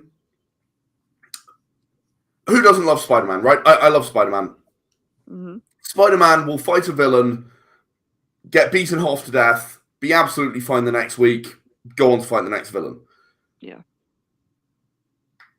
Violet's first adventure had her very similarly beaten half to death by this villain. Her second issue is about dealing with the fact that she was beaten half to death by a villain and about how her approach to the world changed. And the opportunity to write something that you know, in the first issue we wrote this nice light-hearted opening that's like, "Hi, I'm Violet. You know, I don't really know what I'm doing, but I'm trying to do the right thing. You know, I'm a new superhero. You know." Mm-hmm. And then in the second issue, I almost parody that by saying, "Hi, I'm Violet. I got beaten half to death by the supervillain, and I'm sort of concerned it's changed me." And you know, at the same time, the panels are showing she's a lot more violent. She's a lot more, she's throwing. She's got super strength, so she's throwing this van around, like quite literally, just tossing it. Real Ram Raider, she just grabs the van and tosses it out. And the guys inside, you know, they're you know, and she says, "But you know what? I'm a little worried that I've been affected by this, but you know, I always heard that if you think you're crazy, you're probably okay." Yeah. and that's I have had mental health struggles in my life. It's lovely to capture that feeling of disconnect in a comic. Yeah. It's not something that I see very often when I look around at various comics, and I'm not the best read person you've comic wise the best read person you've ever met, but I've dabbled a fair bit in a fair few places. Mm-hmm. And the opportunity to explore this character who, for starters, she's a child of immigrant parents, so she's a citizen where she is, but her parents are not. Where she is sort of England. It's complicated. It's not technically set on Earth, Think Gotham as opposed to Marvel all being set in New York City. It's more. Yeah. Here's a universe to the left. It's quite like our world, but it's not the same. And her parents are immigrants. In the first issue, we're talking about, okay, yeah, well, they had their visa renewed, but every year they go and have their visa renewed and they get told it's the last time they're going to get their visa renewed. Mm-hmm. And that they live under that constant uncertainty of how long do we get to be here? We don't even know. They're legal. They're not, they're legal immigrants. They have a visa. They're allowed to be where they are. They work. They don't. There's no reason that they're a problem, but they're told every year, "Hey, yeah, well, not next year, right?" And again, my wife is actually an immigrant. She's now a citizen, but she was originally an immigrant. That's something that she and I went through early in our relationship. So a lot of my real life gets into Violet, which is one of the reasons that I like writing her, because I get to, I guess, in some ways, deal with some of those things that have caused stress in my life. And a lot of people don't realize, that there's a lot of, immigrants are bad in this country at the moment. And okay, your perspective can be your perspective, but not all immigrants are bad is not a difficult statement to agree with. Right. It's not all of them. That there are some illegal, there are some maybe that it's not advantageous for the country to have. I'm not talking a political view here. I'm just saying that there are some people who are out there having an honest living who just want to live in a different country to where they were born, and that can be fine. Yeah. Absolutely agree. And there's a lot of, my wife is one such person. She just wants to live in this country. Mm-hmm. We've been married for 10 years. She's been living here a long time, and she doesn't get much problem from that anymore. But as I say, early on, we were like, we don't know whether that visa is going to get renewed or not. Yeah. So yeah, I love writing Violet for that sort of reason. It lets me really bring worlds to life that represent reality from a certain perspective. And I am tremendously excited. I've started work with the sorry, step back. I like to work with people. I'm writing wise, I'm quite chameleonic. I change my focus and my style based on who I'm working with. So one person I work with, he's very comedic in his writing, and I'll be there just going, yeah, that's hilarious. That's not so hilarious. We should probably scale that one back a bit. It's not quite right. But we'll be focusing on the comedy very much. Yeah. And then Jennifer, completely the opposite end of the scale. She is dark, and I've got to pull her back to like okay, we've gone quite dark, and we've got to pull this back a little bit. Okay, like no one's going to want to read this; they'll be disturbed. And one of the books that we wrote together, it's called Life on Gaia, and we did an audiobook. This is a sort of a zombie apocalypse world. And she and I wrote this together, and my audio friend who I mentioned earlier, who got us into doing audio dramas, he did an audiobook of it, and I sat there, I did the recording and directing for him. Yeah. And there were 3 or 4 times during, we'd record 3 or 4 stories at a time, and that just in an evening, and we'd do that, and he would go, Ed, I need one of those 10-minute breaks. And he'd be sat there sort of shaking, like because he's been like completely in this story that is deeply disturbing. And it's told very much in a third person way, but he's quite engaged with the story because he's doing all the voices and sort of very, very talented guy, Leo. And he'll go, Ed, I can't. Okay, I'm gonna step away for a minute. I've got to step away from the microphone for a minute, even though it's like I'm done with that story and I can do the next one now. No, I can't. I need a break. Yeah, because it gets quite dark sometimes, and some of the concepts, that there's particularly there's the one that sticks in my mind. There's a faction that experiments on people in order to try to use the zombie apocalypse parasite thingamabob to make them have superpowers because they're insane. And they'll do horrific things to various people because they have a little book. They're not really scientists, but they have a little book that says what to do, so they do the thing. And some of it quite nasty, right? Yeah. So yeah, I mean it's a lot of the time I'm pulling Jennifer back to okay, yeah, we got to do something a bit easier for people to consume here rather than the really, really dark, scary stuff. So you know, I love working with Jennifer because neither of us are afraid of doing something that's a bit different to what you normally see in a comic. So that's Violet. That's the first answer. I got a couple of others, but I don't know when you want to stop me. Just keep going. I don't care. This is your show. This is why we have you. We're excited as you are to hear about this stuff. Up here, you might be able to see a green lizard-looking lady. There with the big sword. Now, I wrote. I'm a Final Fantasy fan. I've been playing those games for years and years and years, and I wrote a tabletop role-playing game. This game, which is I should say, you can see these images behind me. What you can't see is what's over there, and that violet image I just showed you is there, right? So this room is absolutely full of pictures from my work. So yeah, Violet's right there. But yeah, Dinah is her name. She's a member of. Well, she's sort of, her story in the role-playing game is one thing. You know, she's very much the quiet protector of the rest of the group. It's very much a Final Fantasy-esque story. There's a group that goes, save the world, blah, blah, blah.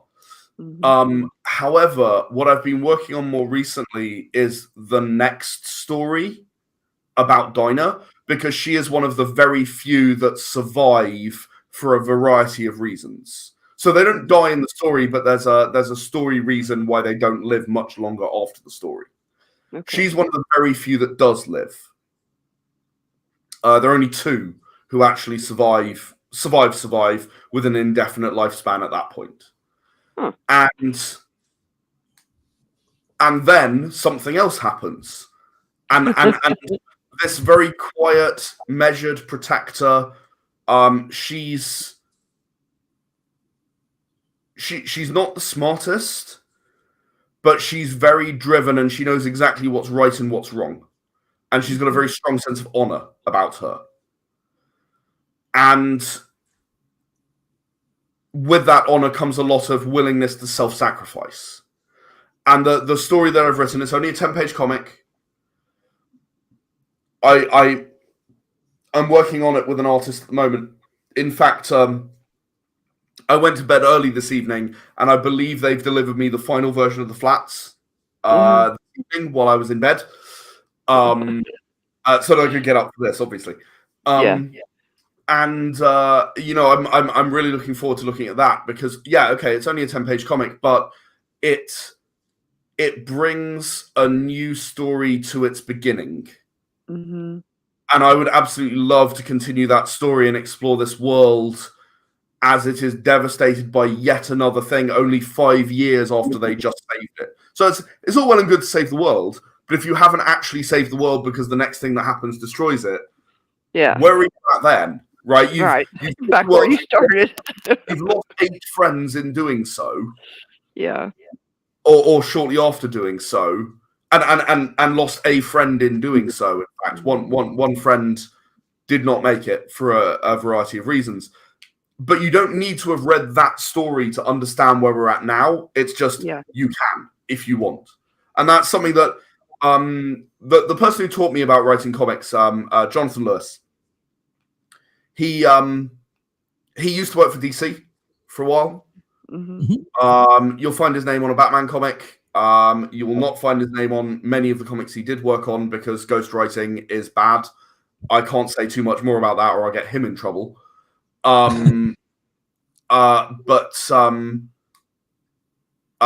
worked with DC for a while. He's also worked with Marvel and Image and various other big names, Dark Horse. And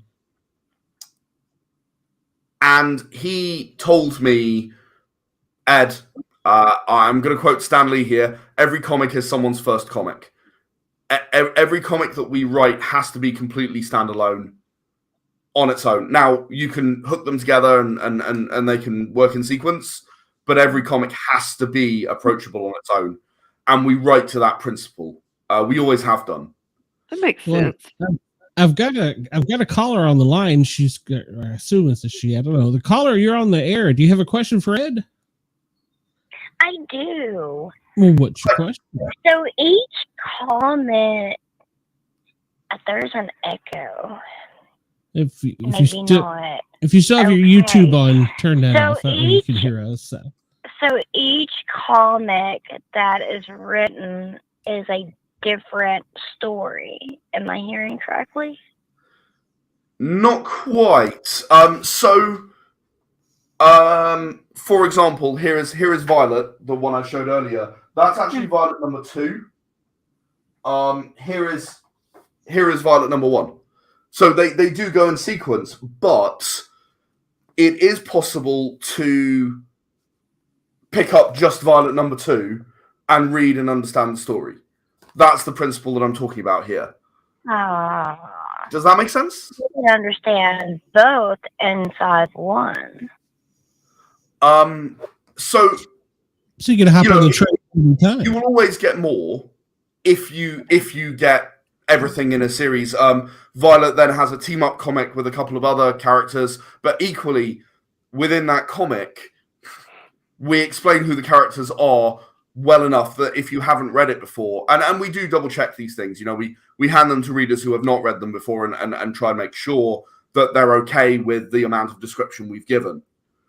So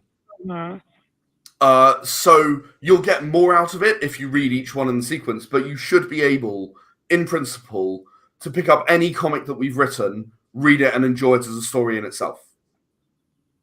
Cool. Did that answer your question, or do you have any more questions? He's very intriguing, Sportcat. He is. Okay, well, Very smart. That's got to be hard to do. Kind of difficult. Very, because he sounds very, very talented in what he does. And it had me really thinking for a second, and I was like, wow. So are you gonna have another a third Violet come out? Absolutely. I'm working on numbers 3 to 5, which are going to be a 3-issue arc, which is, as you were saying, Deanna, going to be really challenging to actually make that work. But Jennifer and I have some ideas. I have discovered over the years that I approach world building and storytelling in a different way to most people, and I'm pretty sure that we can achieve it. But you know what? If we don't achieve it, that every one of those is standalone, okay, cool, we've learned something, right? It's okay to get it wrong sometimes and not get it right every single time, and go, you know what? If you love Violet, you'll love these comics, but you know what? It's probably not, maybe start with number 3 and you'll be okay, but if you start with number 4, you might struggle a little bit. You might prefer to get number 3. If that's the conversation I have with someone, I'm completely fine with that. I don't mind. Yeah.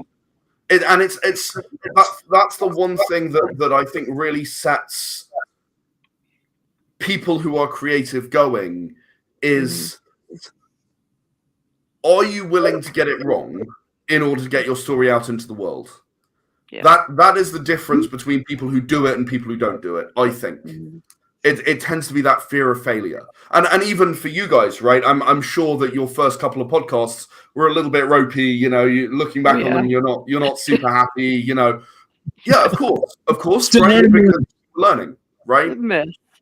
Yeah. Or occasionally I'm sure you go, oh man, I wish we hadn't had that guest on, they weren't the right person. Hopefully that's not me, but I'm sure that occasionally happens, because occasionally everyone gets it wrong. There are things that I've done where I go, oh man, Actually, the most paranormal comic I've ever written, which I wrote with Jonathan Lewis. I kind of regret what we did, not having written the comic, but I look at it and I go, oh, that could have been so much better if I'd put my foot down more on the comedy and lent more into the, gone, no, not so much comedy, not so much silliness. Mm-hmm. Let's lean more into the paranormal here. I think it would have been a better comic. Yeah. Because the concept was great. Sure. You had another question? Mm-hmm. What's your other question? I think I might have lost what I was going to say, though, in the middle of all that. Oh, God. Sorry, I talk a bit. No, that's fine. This is Uncommon Soul, I take it, right? Is that? Yeah. Ah, okay. One of our regular callers, Ed. So Uncommon Soul, he's talking about with his upcoming editions, you can pick them up and almost be in touch with each one, but he's kind of writing a little mini trilogy. Is that fair? That's right. Each individual one should stand alone, but together they make a sequence. Yeah. Which, you could just read the one and if you read the first one, I'm getting the echo now. If you just read the first one, you'll get to the end and there's a nice little heroic pose at the end and there's an end to that story and it's the end. Yeah. But the next one, as I say, begins with this. I don't. There you go. There's I don't know how well you can see that on screen. Oh no, that is the wrong page. First page. No, I have not turned 2 pages. I forgot that that's page 2. But you might be able to see the van there. I don't know. She's lobbing the van around. There you go. Yeah. And we're talking about how. Oh, I've just put it down. It's a button there. Sorry. And I was talking about how she's saying, well, I'm probably okay because I feel that's the bottom left. No, bottom right. I can't do this. But she's saying, look, I always heard if you think you might be going crazy, you're probably all right. That's what everyone tries to tell you when you have a mental health issue. I think, like everyone who is untrained. I mean, they'll start. They'll start telling you, oh yeah, everything's fine. Don't worry, you're okay. You just need some sleep or you just need whatever, and shake it off. You start telling yourself that because everyone else is telling you that, Yeah. And it's not always true. Sometimes you do need some help, and absolutely. If anyone out there who is suffering from mental health issues, it's fine. It's okay, right? Like that's normal. 1 in 4 people at any given time are suffering from mental health issues. So please, if you are, then get some help. Get the help you need. Don't be afraid to do that. Don't feel a stigma around it because it's really important that you're okay. Yeah, don't be embarrassed about it at all. Start a podcast and invite all your crazy friends. All right, I'm coming. So I'm gonna let you go. All right, bye. Bye. Thank you very much for calling. That's awesome. Yeah, or like I said, start a podcast and invite all your crazy friends because then you realize maybe I'm not the craziest one out there. So. True. But I do think with and we kicked that word crazy around too much, but I think with the mental health thing, I think it makes a lot of people more creative. And after COVID, I think the whole world is learning that so many people experienced what it's like during lockdowns. Yeah. Yes. To not be able to cope with it.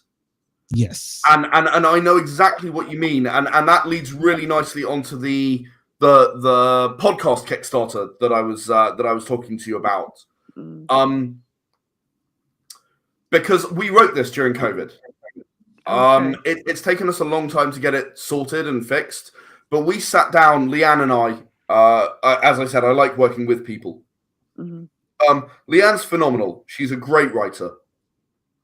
And I more or less handed her my world, Era the Chosen, which is very much up your alley. It's it's a world where I'm trying to figure out what I can say, about the world without giving away too much to the people who will only listen to the podcast, because it's a world where people go missing. And there's a good reason for it in universe. But the main character of the podcast does not know. And she's this noir detective who, so we completely twisted the noir genre around. The lady is the detective. The guy, the main male character is this manipulative, very, very sort of, the femme fatale, but like as a guy and as a member of a family that are all like that, sort of and protecting the population from the truth of what's going on is very much this family's remit. But her interactions are mostly with a fairly junior member of the family called Anton, played by Ryan Negron. And he's this very slimy, manipulative kind of guy, and she's this maybe not as cynical as she thinks she is. Erin Lundquist, who played Olivia, the main character, she did such a good job of bringing this naive but cynical character to life. Not as cynical as she thinks she is. Mm-hmm. And it was Leanne wrote it beautifully to have that balance of there's something really wrong here and I'm not okay with it being wrong, and people she starts to suspect that people are being murdered by this family. Or maybe a member of this family has gone rogue and is just some kind of psychopathic killer. Sort of Dexter style, I guess. Yeah.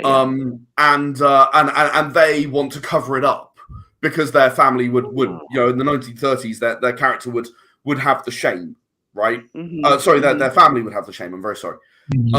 So she's like, no, this isn't okay. I've got to sort this out. I've got to figure this out. And then on top of that, the Sherlock Holmes of this universe, the greatest detective who ever lived, went missing. Oh. So our main character gets hired by his daughter to find him because they're friends. Like, she's friends with the daughter. She wants to be a private detective, but really the daughter just sees that's a friend who's a private detective. I can say, hey, my dad's gone missing. Can you find him? And it's what happens is one shocking revelation after another reveals that, even the first episode, I don't mind spoiling a little bit the first episode, it turns out that this greatest detective who ever lived was in fact taking money from this family to lie about the evidence that he found and put together a different story to the truth. But hang on a minute, this is the greatest detective who ever lived, right? But he's been doing this for a decade. So and his notes in his own files are like, yeah, no, it's not this guy because the footprint's too small for this guy's feet and whatnot. And it's like, and yet they go ahead and arrest this guy, and this guy goes to jail or whatever, whatever punishment is appropriate.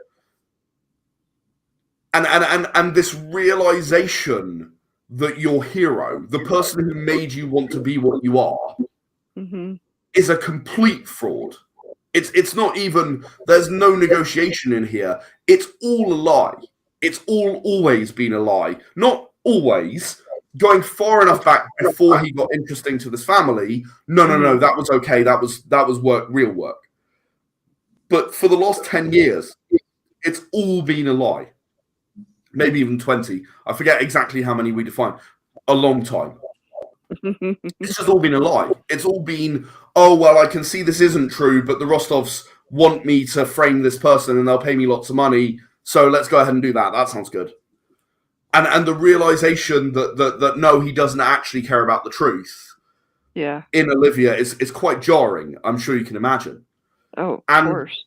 She heads off on this journey because she finds out right at the end of the first episode that he doesn't feel good about the fact he's done this for a decade or more. And he decides that he's ready for retirement now.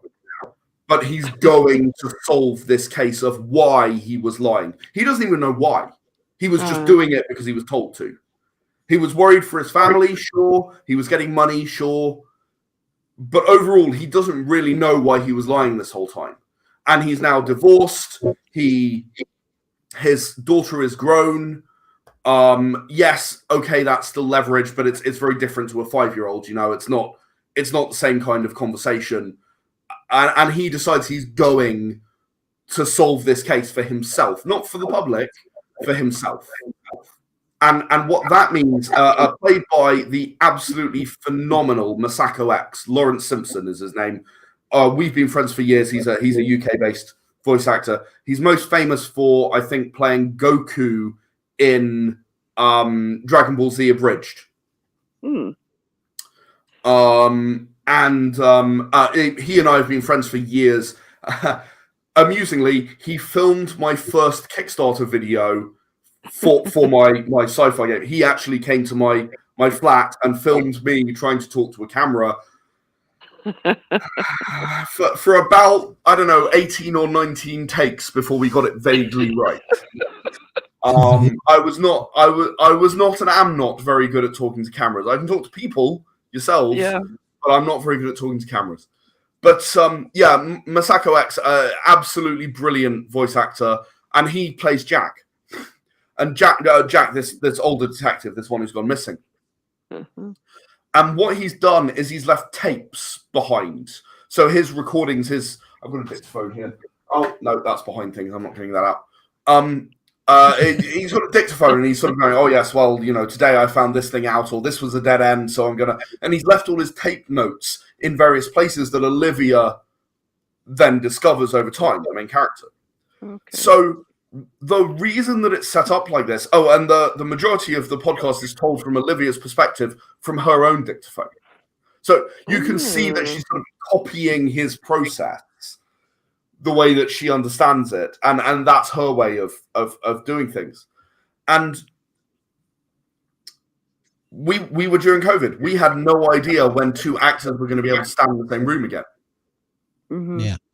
So what we did is we wrote it in such a way that one actor could record their monologue, and then we'd cut that apart and have the monologue from Jack in the middle of that, from when Olivia plays the tape and listens to it, and then her reaction off the back of it.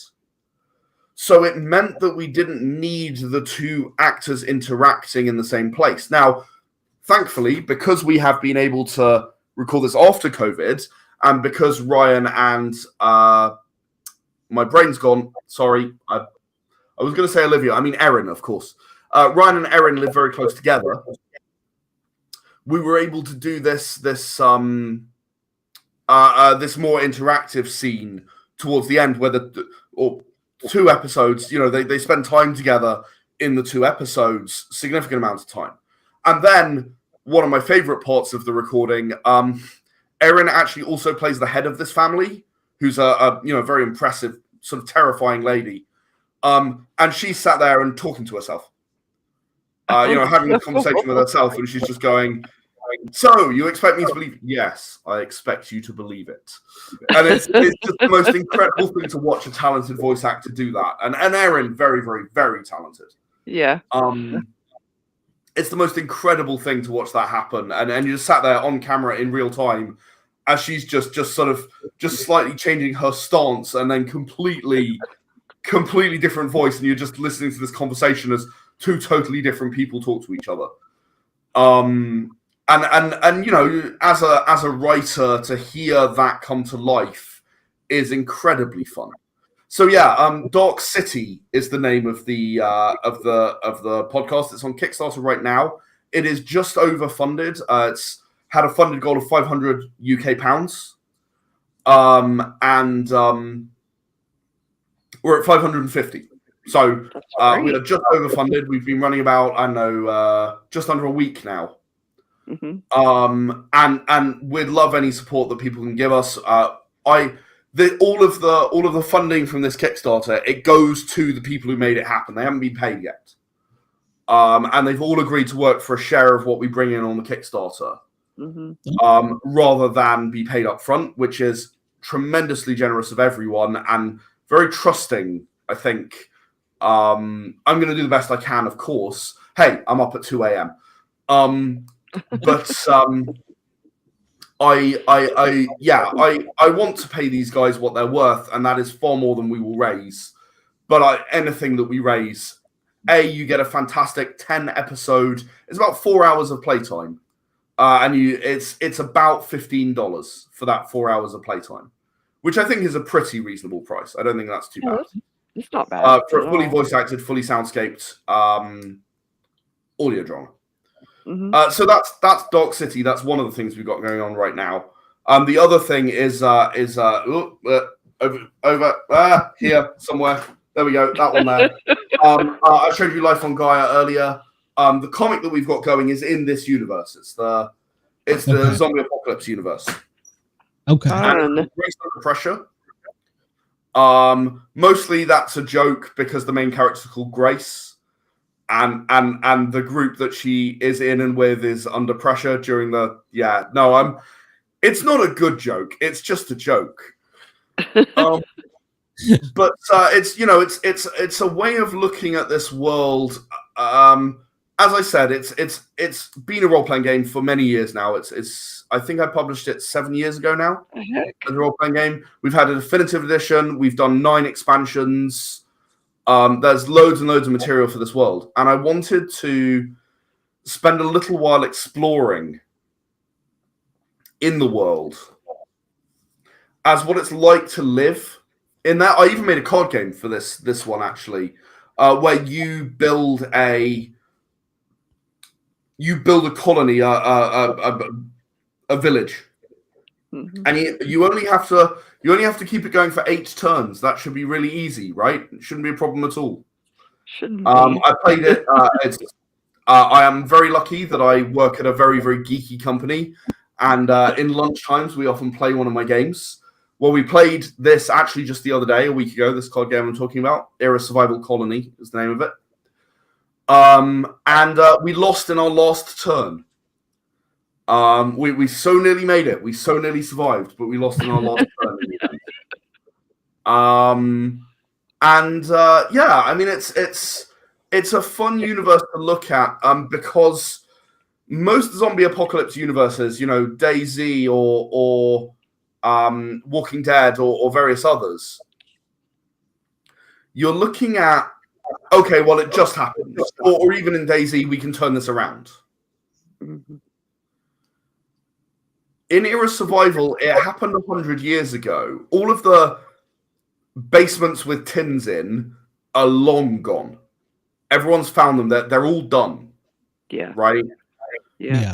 People have created, built agriculture and so on. They found a way of living. But the truth is that humanity is gradually whittling away. In another 100 years, there won't be any more humans, most likely. And that's the world that this takes place in. Which is, again, I did say that Jennifer and I can come up with some dark stuff. That's quite fundamentally dark.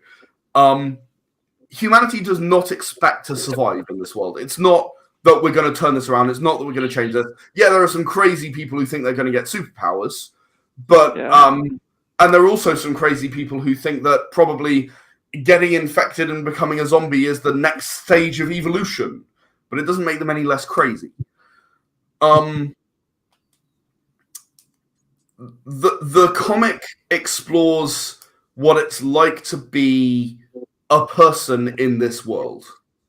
A very able set of 3 people, but people. So that we open with that they are traveling from one place to another, doing nothing wrong, nothing weird, and along come a bunch of infected. Because that's just what happens. That's just the world you live in. They fight them off. We get a little more insight into some of their characters for a variety of reasons.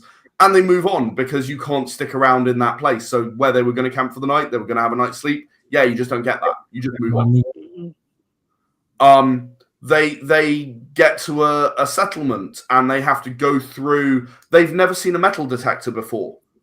And Grace, the main character, or I say main character, I mean all 3 of them are the main character, really. But Grace, the titular character, I suppose, is she always carries a knife. And when I say a knife, I mean lots of knives. And that gives me the opportunity to have that gag, right? The metal detector gag with the, oh yeah, I must have forgotten some of them kind of thing. Because she doesn't know what a metal detector is. She's never seen one. She's 30. Civilization ended 100 years ago. She's never seen one. So she has to go through like 3 times and keep removing knives and putting them on the table. Yeah, that's probably all of them now, probably. Probably a lot. And the guy says to her, "Oh, you know, do you have enough knives? Do you?" And she says, "Is there such a thing as enough?" You know, and you sort of, while that's outwardly quite funny, you've got to think to yourself, "Well, hang on, zombie apocalypse here." No, actually, that is my position. I'm not sure there are enough knives. I'm not sure that's a possibility. Yeah. So my fairly English, fairly wry brand of humor goes throughout this quite dark survival horror comic, where they are under constant attack, they are under constant scrutiny by people. For the most part, this group of 3 people, they're viewed as the scum of the earth, more or less. Yeah. They're the people who take any job so that they have the money to survive. And while that's not actually true, that's how most people see them. We cover a lot of themes in this comic. We cover what it's like to be out on your own in the wilderness. We cover what it's like to be a non-combatant in this world. One of the 3, Clint, is a medic, and he has virtually no combat skills whatsoever. So the other 2 are always protecting him. The 2 girls are always protecting him. Because he's a medic. He's great with his hands. He does electronics at one point. You know, he's brilliant. He's clever, but he's not a fighter. He's someone who needs help. He freezes up. He gets scared when he's attacked. He needs that protection to move around the world, but he also wants to move around the world and heal people because that is his reason for being, I guess. Yes. His version of the Hippocratic Oath, whatever survived, is I will go around and find the people that need healing and heal them, keep them alive. That's my job. And he needs the other 2 so badly to be able to do that. And then the other 2 have their own reasons for being the way they are. We cover one of them is an ex-slave. So yeah, humanity has gone bad. They're back to, yeah, we're going to keep people as slaves now. That's fine. I own you. She runs into her former slave owner, her former owner. And she was freed a long time ago. Well, not a long time ago, but she was freed before the comic began. And we get to explore a little bit of that anger that you can have towards someone. I mean, I've never been a slave. I'm not pretending that I have. But we can all have anger towards someone who treats you very badly for their own benefit. We've all been in that job, right? Oh, yeah. And fine, it's nowhere near as bad as being a literal slave and being owned by someone. But in the corporate world, it's not that far off. You can tap into those emotions and empathize for what it must be like. So I get to explore that. I get to explore. We were going to go kill this person. That their job is to go and kill a specific, or break up a specific band of raiders, which probably involves killing the leader. And then they meet the leader, and it's kind of like, right, okay, well, how do we feel about this now? Is this still a thing we're gonna? Oh, are we still gonna? You know, we've met this person. They gave us hospitality. They gave us food, shelter for the night. You know, they were happy to do this. Yeah, they were trying to recruit us, but when we said no, they let us go. So how do we really feel about killing this person now? Because that's our job, and that will get us the money for the next 6 weeks. How do we feel about this? So we get to explore quite a lot of really interesting themes within that world of what it must be like to live in it, and be that desperate that you're in that situation, and be good enough at killing people that people will hire you to kill people and yet you've got this medic with you who only wants to heal people. You've got this very strong triangular set of influences on what they're doing and how they're doing it. And I think that makes a very fun story because each of them has their own. Grace will do whatever it takes to keep them alive, all three of them, to keep them alive. She will do whatever it takes. She will stand in the way of the infected. She will be, hey, over here. She will fight a charging bone-armored deer with knives. Whatever it takes. Jessica, the ex-slave I mentioned, she believes in doing the right thing, for her definition of the right thing. She believes in treating people right. And Clint believes in healing anyone, no matter who they are and no matter what they've done. And this triangle of influences, it's not two people pushing each other one way or the other. The allegiances move, or the allegiance is too strong. They're all very much allied with each other and they work together, and then they don't worry about that. But the agreements move, I guess. So in some cases these two agree, and in some cases it's these two. And that makes for a really interesting story, the kind of story that you don't see as often as I'd like to, really. You often see two people who disagree. Yeah. Sure. But having those three perspective where it's not just two people who always agree and one person who doesn't. It really shifts all the time. I agree with this, I don't agree with that. Yeah. But I think that's the way people actually really are. When you get three people together who have different viewpoints and different reasons for them, I think that's real. And I think that lets me tell a story in a fantastical world about real people, just in an unreal situation. It sounds like a great story and great dynamic between the characters. I like it. Thank you very much. Yeah. I enjoyed what you sent me to proof. I think you sent me the first 4 or 5 pages. It was great. So, well, I know you're up late and you probably got to work in the morning, so I don't want to keep you all night. One question we do ask every guest, I don't know if you heard this earlier, asked Tony, is, and I mentioned this in an email, I'm sure, have you ever had a paranormal or Bigfoot or I don't know, whatever they have over there, experience in your life? Loch Ness Monster. Loch Ness, yeah, exactly. Yeah. Have you ever seen Nessie? I have not, I'm afraid. I've actually not had any experiences that I would call paranormal. But what I did do is I did write this comic with Jonathan Lewis. This is the one that I said, I a little bit regret that we put so much comedy into this. Oh, yeah. So the concept behind this is a really fun and interesting concept that this person, in fact, there's a better page for that. This person is a superhero, right? She's an empowered, as we call them in our universe. And her power is to be able to see these weird creatures every time someone has the potential to die. Oh, wow. Ooh. Okay. So you see this? That's cool. This is a whole vortex of these creatures. All they're doing is athletics, right? They're just doing athletics. She's a university student. They're doing athletics out on the field. Right. But this dude's throwing a javelin. And the thing is always there going, oh, just a little lower, just a little lower. Then you'll hit someone, you'll kill someone. And her power is that she can see these things. Ah. And if you think about that, imagine every time someone crosses a road, even on a crossing, there's one of those sat in the car saying, don't brake, you don't need to brake, don't brake. Yeah.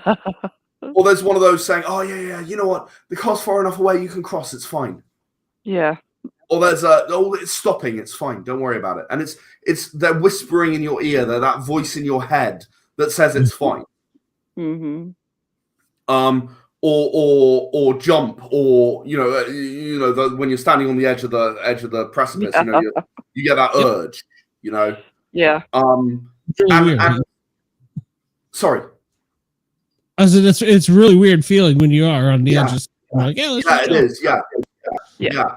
And we wrote this comic as a Halloween comic, and we wanted to delve into the paranormal. Now, I would love to revisit this and rethink it a bit and so on, because we went too comedic with not her but one of the other characters in particular, and the actual theme of it is really quite interesting, and it's not something that I've seen elsewhere. That combination of like the Incredible Hulk, right? Especially initially, he's afraid of his power, and rightly so. And she has a good reason to be afraid of her power. But unlike the Hulk, she can't really suppress it, because she could save lives by tapping into it.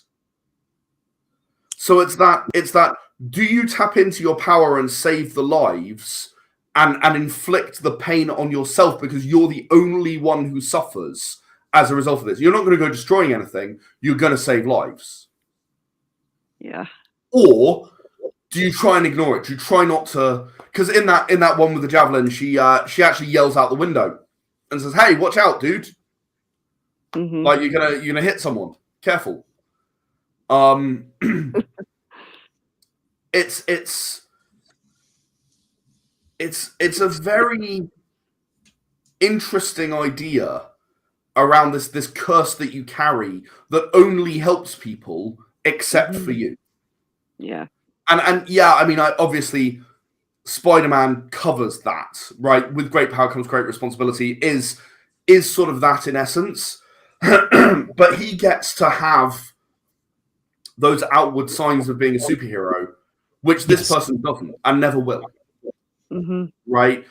She will never be seen as saving anyone ever, because what she's seeing really is the future that doesn't happen, or the future that she stops from happening. Timelines, yeah. Alternate timelines is what she's seeing. In a sense, yeah. I mean, it's almost like there's these little impish creatures. We call them the Death Seekers. They're trying to push it towards an alternate timeline. Like that sort of, I can push this in this direction, and whether they're real, whether they're part of just a manifestation of a precognition power, it's never entirely clear. And I like that. I like that it's not entirely clear. Right? I don't want the paranormal to be explained, I guess is where I'm going with this. I don't want that to be explained. I personally, I'm somewhat of a skeptic. I've not had a paranormal experience, and a lot of paranormal experiences that have been explained to me are very explainable. Yeah. That said, I'm also a scientist, and that means that I believe that there are a lot of things I don't know. True. Right? So while I would look for evidence that the paranormal exists, I am willing to believe that exists on faith, because any scientist should, until it's been proven not to exist. How can you possibly assume that it doesn't? Equally, you shouldn't assume that it does. You should remain skeptical and aware of both possibilities. And I think that's the only way for a real scientist to approach. If you can have empirical evidence, I am not a flat earther. I believe that the earth is round. I have empirical evidence of that. Not first-hand evidence, but I have evidence. And I do not believe that the earth is flat, because that is not what lines up with the evidence that I have seen. Right. I'm okay with second-hand evidence. That's not a problem. So yeah, that's what I think about scientists, and I think a lot of modern scientists go far too far towards, no, this can't exist because there's no proof. Yeah. That's not right either. That's not actually the scientific method, in my opinion. The scientific method is, I don't know one way or the other until I have evidence. I can hypothesize that it does or does not exist, but I don't have any evidence until I to prove or disprove that hypothesis. Me personally, I have never yet seen any compelling evidence that it does. I've never heard any any paranormal experience that made me think, yeah, that definitely sounds legit. It's I'm skeptical, but I'm skeptical that I know everything in the world that's ever happened to anyone at the same time, and I really ought to be, as should anyone. So that doesn't answer your question, but maybe it does. But I don't know. That's good. It reminded me of two things. A character that I know, I say character because he was a real life character. He was on a reality TV show where they were set out to go and find, hunt, and kill a cryptid, a Bigfoot, something.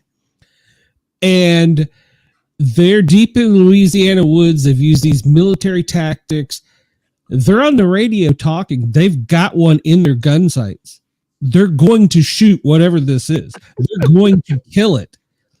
And he's all excited because, they've had this unlimited huge budget. They can finally prove it. And they got this. And they're about to pull the trigger. The director starts screaming, turning on lights, trying to make noise, saying, no. If you do this, it'll end our show. And he's like, what the hell did you employ me for? And then the director came to them afterwards and said, I'm going to be honest with you guys. I didn't believe this existed to start with. So your story reminded me of that. And it's so true. He went into it because it's my job. I've got to do it. And then when he had to step up and do his real job because, if he killed this creature, God knows what to get into one. Yeah. And then two, Joe's gone. So, it was quite a paradox. And then you also reminded me of a comic book talking about your character. You could use that. I'm sure you could use it. I love it. I'm sat here going, if I was the director, would I have done that? I'm not even sure, right? I don't know. The opportunity to actually prove it on camera, no bullshit. Yep. I mean, I guess the thing that would be running through my head is, right, you've got it in your sights, guys. Do you have a clear enough view of it that you are 100% sure that this thing is not a person or an animal of some sort? Are you just shooting? Sorry, I don't know. I've never been to Louisiana. I'm sort of vaguely aware. Do they have bears in Louisiana? Are you 150% sure that this is not a person? Are you very sure that this is not a bear that you're going to shoot? Because that'd be quite embarrassing, wouldn't it? Well, probably. But I think that's fascinating. Yeah, so that was one. And then you getting back to your comic book, and I got another question about that. Remind me. I'd like to get a copy of that one. Reminded me of an episode in the comic book where Batman and Superman, I don't remember if it was a curse, a witch, or some weird vortex, switch powers. Batman always wanted Superman's powers. Superman was like, I got to be human, And Batman in this little trilogy or whatever it was, and I don't know if you remember, he went crazy. Yeah. No, I've read this one. Because he said he could stop every crime in the entire world. He could hear every crime in the entire world and stop every crime. He had the power to do it. In the end, they had to take him down, didn't they? I think it was Wonder Woman had to really, properly give him a seeing to. Yeah, and so that's what it reminded me of, and it's a great shift because to coin Stan Lee, everybody does. They both got everything they wanted. They got everything they wanted, but then when they got it, they were like, "I don't want this." Be careful what you wish for, right? Exactly. And where can people find your stuff? Oh, my last question: whenever you're holding up your comic books. I don't know if it's a UK thing or if it's just your particular ones, but a lot of the UK comics I've seen are magazine size, where the American ones are smaller. Mine are magazine size. I do them in international A4. So Americans are unique in the world, wanting comics a different size, which is fine. That's just your standard relating to your standard paper sizes. For us, this size, International A4, makes sense. It's what we use universally, more or less. Novels are slightly different. This is what's known as an A format novel. That is actually consistent across the US and the UK. A format novels are rarer these days. More of them are B format novels, which are a bit bigger. But yeah, my novels are the A format exists in the US and the UK. But yes, my comics are International A4. It's easier for me to print them. I print here in the UK. I like to print here in the UK, and rather than trying to do American sizes, which are a different shape, which a lot of UK printers struggle with, they don't do a good job with the trim. And I've seen some horrific trims in my time. I'm not gonna lie. I like to print an International A4, even if it's going to the US backers, because it's something I can be comfortable with and certain with and sure of, rather than there's nothing I would do that would risk the quality of the final product deliberately. Absolutely, you're right. Okay. Well, and growing up, some of my favorite comics, we had a comic book store just outside of Washington, D.C. that sold some of the editions from overseas, was the Transformers. Right. In that size. And those are still some of my most cherished possessions. So, and I wasn't aware they even were still making them in that format over there. I would guess we probably the comics that I grew up with, when did they go? Oh, I stood them up. The comics I grew up with were in fact Sonic the Comic from here in the UK. Oh. This is one that a very good friend of mine got signed for me by the writer who created my favorite character in the comic.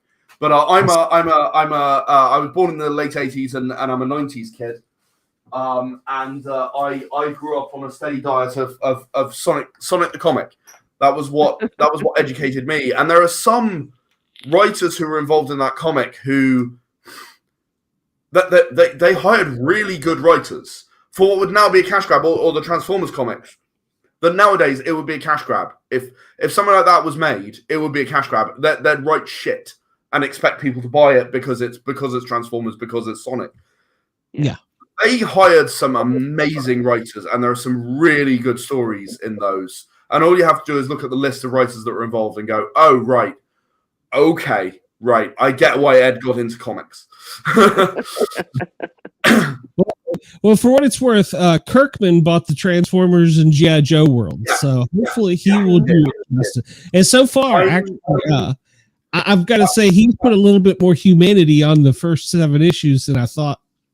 I think Kirkman varies more in quality than most people are willing to admit. He does some good work, yes, and he does some much less than good work. And in particular, when something's been running a long time, I feel like his work slips quite a lot. Yes. By now, the zombies should have all been killed. I'm sorry. I tapped out at season 72. I don't know. So I find that his commitment wanes over time. He's really excited about a new project, and I have no doubt that the first, as you say, the first 9 issues will be really good. But I think what you'll find, I particularly found this with Invincible, the commitment just waned over time. And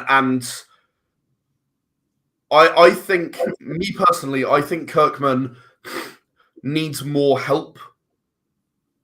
He needs someone to come along. A really good example for Walking Dead, as you just pointed out, is actually the Telltale games. Because the people who wrote those games came to that and going, I want to tell an awesome story here, right? I want to tell a story that's really going to speak to people. And they did generally a very good job around those games. Kirkman could have had help and helped him push his motivation forward. Everyone gets bored with projects sometimes. I think Kirkman almost always goes on with them too long, probably because he's pushed to because they're making money. He's pushed to by the publisher. You know, I'm not blaming Kirkman particularly. I've been pushed away myself by various people who go, "Oh, I really like this thing. Won't you write some more?" I'm like, fine, okay. I don't really want to be fine. Like, okay, all right. And I want to love everything that Kirkman makes, but the reality is, it's good, and then it drops off after a period of time, and that period of time varies. And I think it depends how interested he really is in the project right from the start, how long the period of time is. If he spent time acquiring Transformers and G.I. Joe, I have faith that it will be good for a good while, because he wants it. Yeah. Right? Yeah. And he's creating a new world within the Transformers too, with void rivals, which is kind of weird. But we'll see where that goes. So yeah, I'm excited for it. I'm a Kirkman fan, but you're right. After, like I said, after like season 72 of Walking Dead, I was like, okay, I'm done. I'm done with something. I'm sorry. Never ending. The Woody Harrelson zombie double tap movie. Is there going to be a volume 3 of that one? That they can do because it's comedic. But you've got so many I didn't know that, but okay. I didn't know they were doing a volume 3 of that, but okay, fair enough. They're supposedly filming it. I haven't got an official confirmation. I mean, you definitely can't go on too long. Austin Powers, gold member, did not deserve to exist. That did not deserve to exist. That's not really. Well, Ed, get you some rest. Before you go, tell everybody where they can get it. Yeah. And I want to know how I can get my hands on one of those comic books too. So you can. I like to use tinyurl, which is a very handy little website that shortens your URLs. So you can find the comics at tinyurl/SOV-Grace. That's where you can find the comic. That's Grace Under Pressure comic. You can find the audio drama at tinyurl/dark-city. You can find all of our comics at sovcomics.com. Okay. You can find our main website at www.shadesofvengeance.com. We sort of split it up into games and comics and audio, so it's a bit easier for people who want into absolutely everything. And there are 280 products on the store page. You can actually find what you want to find. Yeah. You can follow us on social media in various places. Facebook, Shades of Vengeance. Instagram, Shades of Vengeance for the role-playing games. SOV Comics for the comics. Erascapes, that is ERASCAPES for the audio. We call it Erascapes. That's it's a reference to our games, because our games are mostly called Era something. Era Survival is the name of the zombie apocalypse world, for example. Let me think. What else? We're on TikTok for comics, SOV Comics. We are on Twitter, shades_of_venge. Funny story, turns out Twitter has one less character allowed in its usernames than every other social media site. Wow. So we can't fit our whole company name in there. They do like being slightly annoying, Twitter. Yes. What else do we have? We're on Discord. You can find our Discord link on our website. Scroll right to the bottom. It's in the footer. And you're welcome. Everyone is welcome to join on Discord. And particularly, I started with role-playing games. I love writing other stuff as well, but I started with role-playing games. So I am going to say, if you are someone who has thought about doing role-playing games, but never really kind of found a group or never really been sure whether you'd like it or whatever, we run role-playing games on our Discord server on a regular basis. They're free. You don't have to own the game. Come and experience a role-playing game. If you enjoy it, maybe you'll consider buying the game. That would be really nice to help support us. But we don't require you to do that. What we offer is an opportunity to try role-playing, because I think that people should be invited into the role-playing game community. It's a tremendous amount of fun. Anyone creative will enjoy it, I guarantee. And the more you're willing to get into your character, the more you're going to enjoy it. So if you feel like you could let go and get into a character and just run with it, you will like role-playing, I guarantee it, because it gives you control of the scenario, shared control between a group of the scenario in a way that you'll never get out of a computer game ever. Cool. The graphics are much better in your head as well. I'm not going to lie, much better in your head. So yeah, join us on Discord if you're interested in role playing. We run games. You can join for free. We only run my games. That is the one thing that we do. We only run the era games, but there are a huge variety of genres. I've written 14 games to date. So there are plenty of genres to choose from why don't you be a big giant stompy kaiju to hard sci-fi. Okay. That might be something that would interest me, because I've always had an interest in it, but never quite knew how to get into it. And in high school, Dungeons and Dragons was the thing, and you were a nerd if you were into it. So is it a geek? I'll get called out on Twitter for that. I understand that a geek is someone who likes a specific set of things but doesn't necessarily know science, and a nerd is someone who knows lots of science or technology, etc. They're actually two different things, as I understand the definition. Okay. Oh yeah. It's funny. You'll learn all kinds of things. There's a difference in yender and yonder. You've probably never heard those terms in your entire life. So. I can't say I have. Yeah, it's country folks' directions. A yender is a right and a yonder is a left, because yonder. Oh right, that makes sense. Yonder, and then you look at. So when you say it's over yonder, you in fact mean left. Exactly, and I only learned that because I was answering calls in a rural country area in East Tennessee, and that's the way they were giving me directions. I'm like, the hell's with a yonder? So that's the only way I learned. So that is hilarious. It's a true story. You can't make fun. It. So. No. I mean, I prefer sinister for left. Okay. Okay. Well, that's Latin, but it's also got such a lovely meaning these days. Yeah. Yes. People. Well, yes. All right. Well, Ed, get some rest. Go do sciencey things tomorrow. Don't blow up the world or anything, though. So. I don't usually blow up the world. Most days it's all right. All right. Okay, good.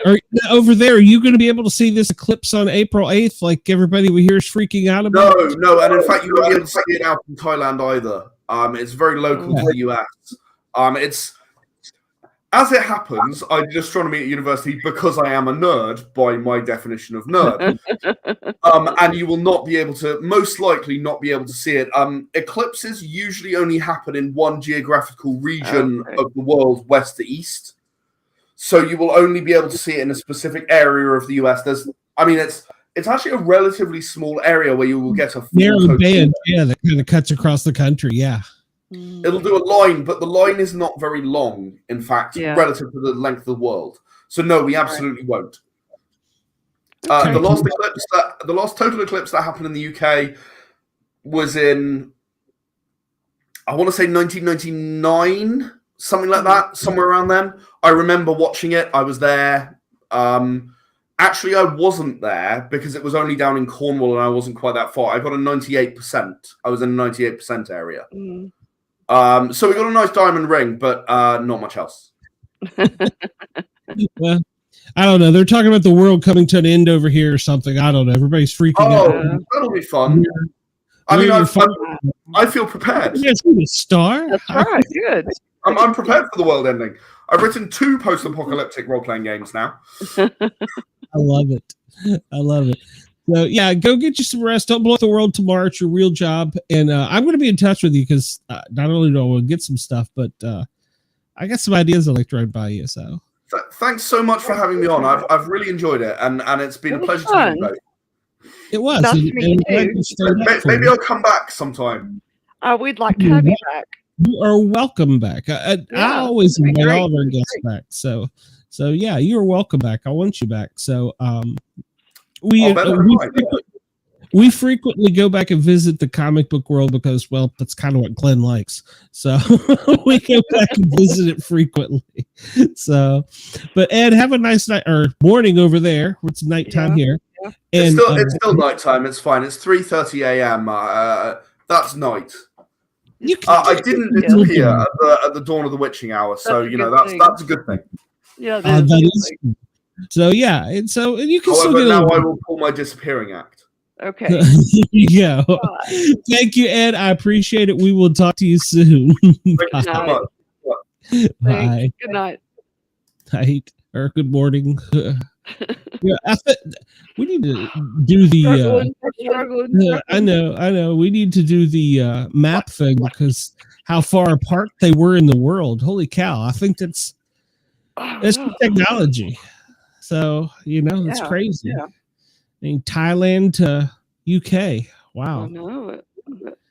All right. Well, Dina, do you have anything coming up? I know we've got the Misfits coming up this weekend. I've got the Grid and Guardian Gang. I've got an author on this Friday night on the Grid and Guardian Gang. That's a combat veteran that's going to talk about some of his experiences and, of course, challenge coins. And then the Misfits, I think we're going to talk about the world of X and how bad it is or can be, and the celebrity red carpet.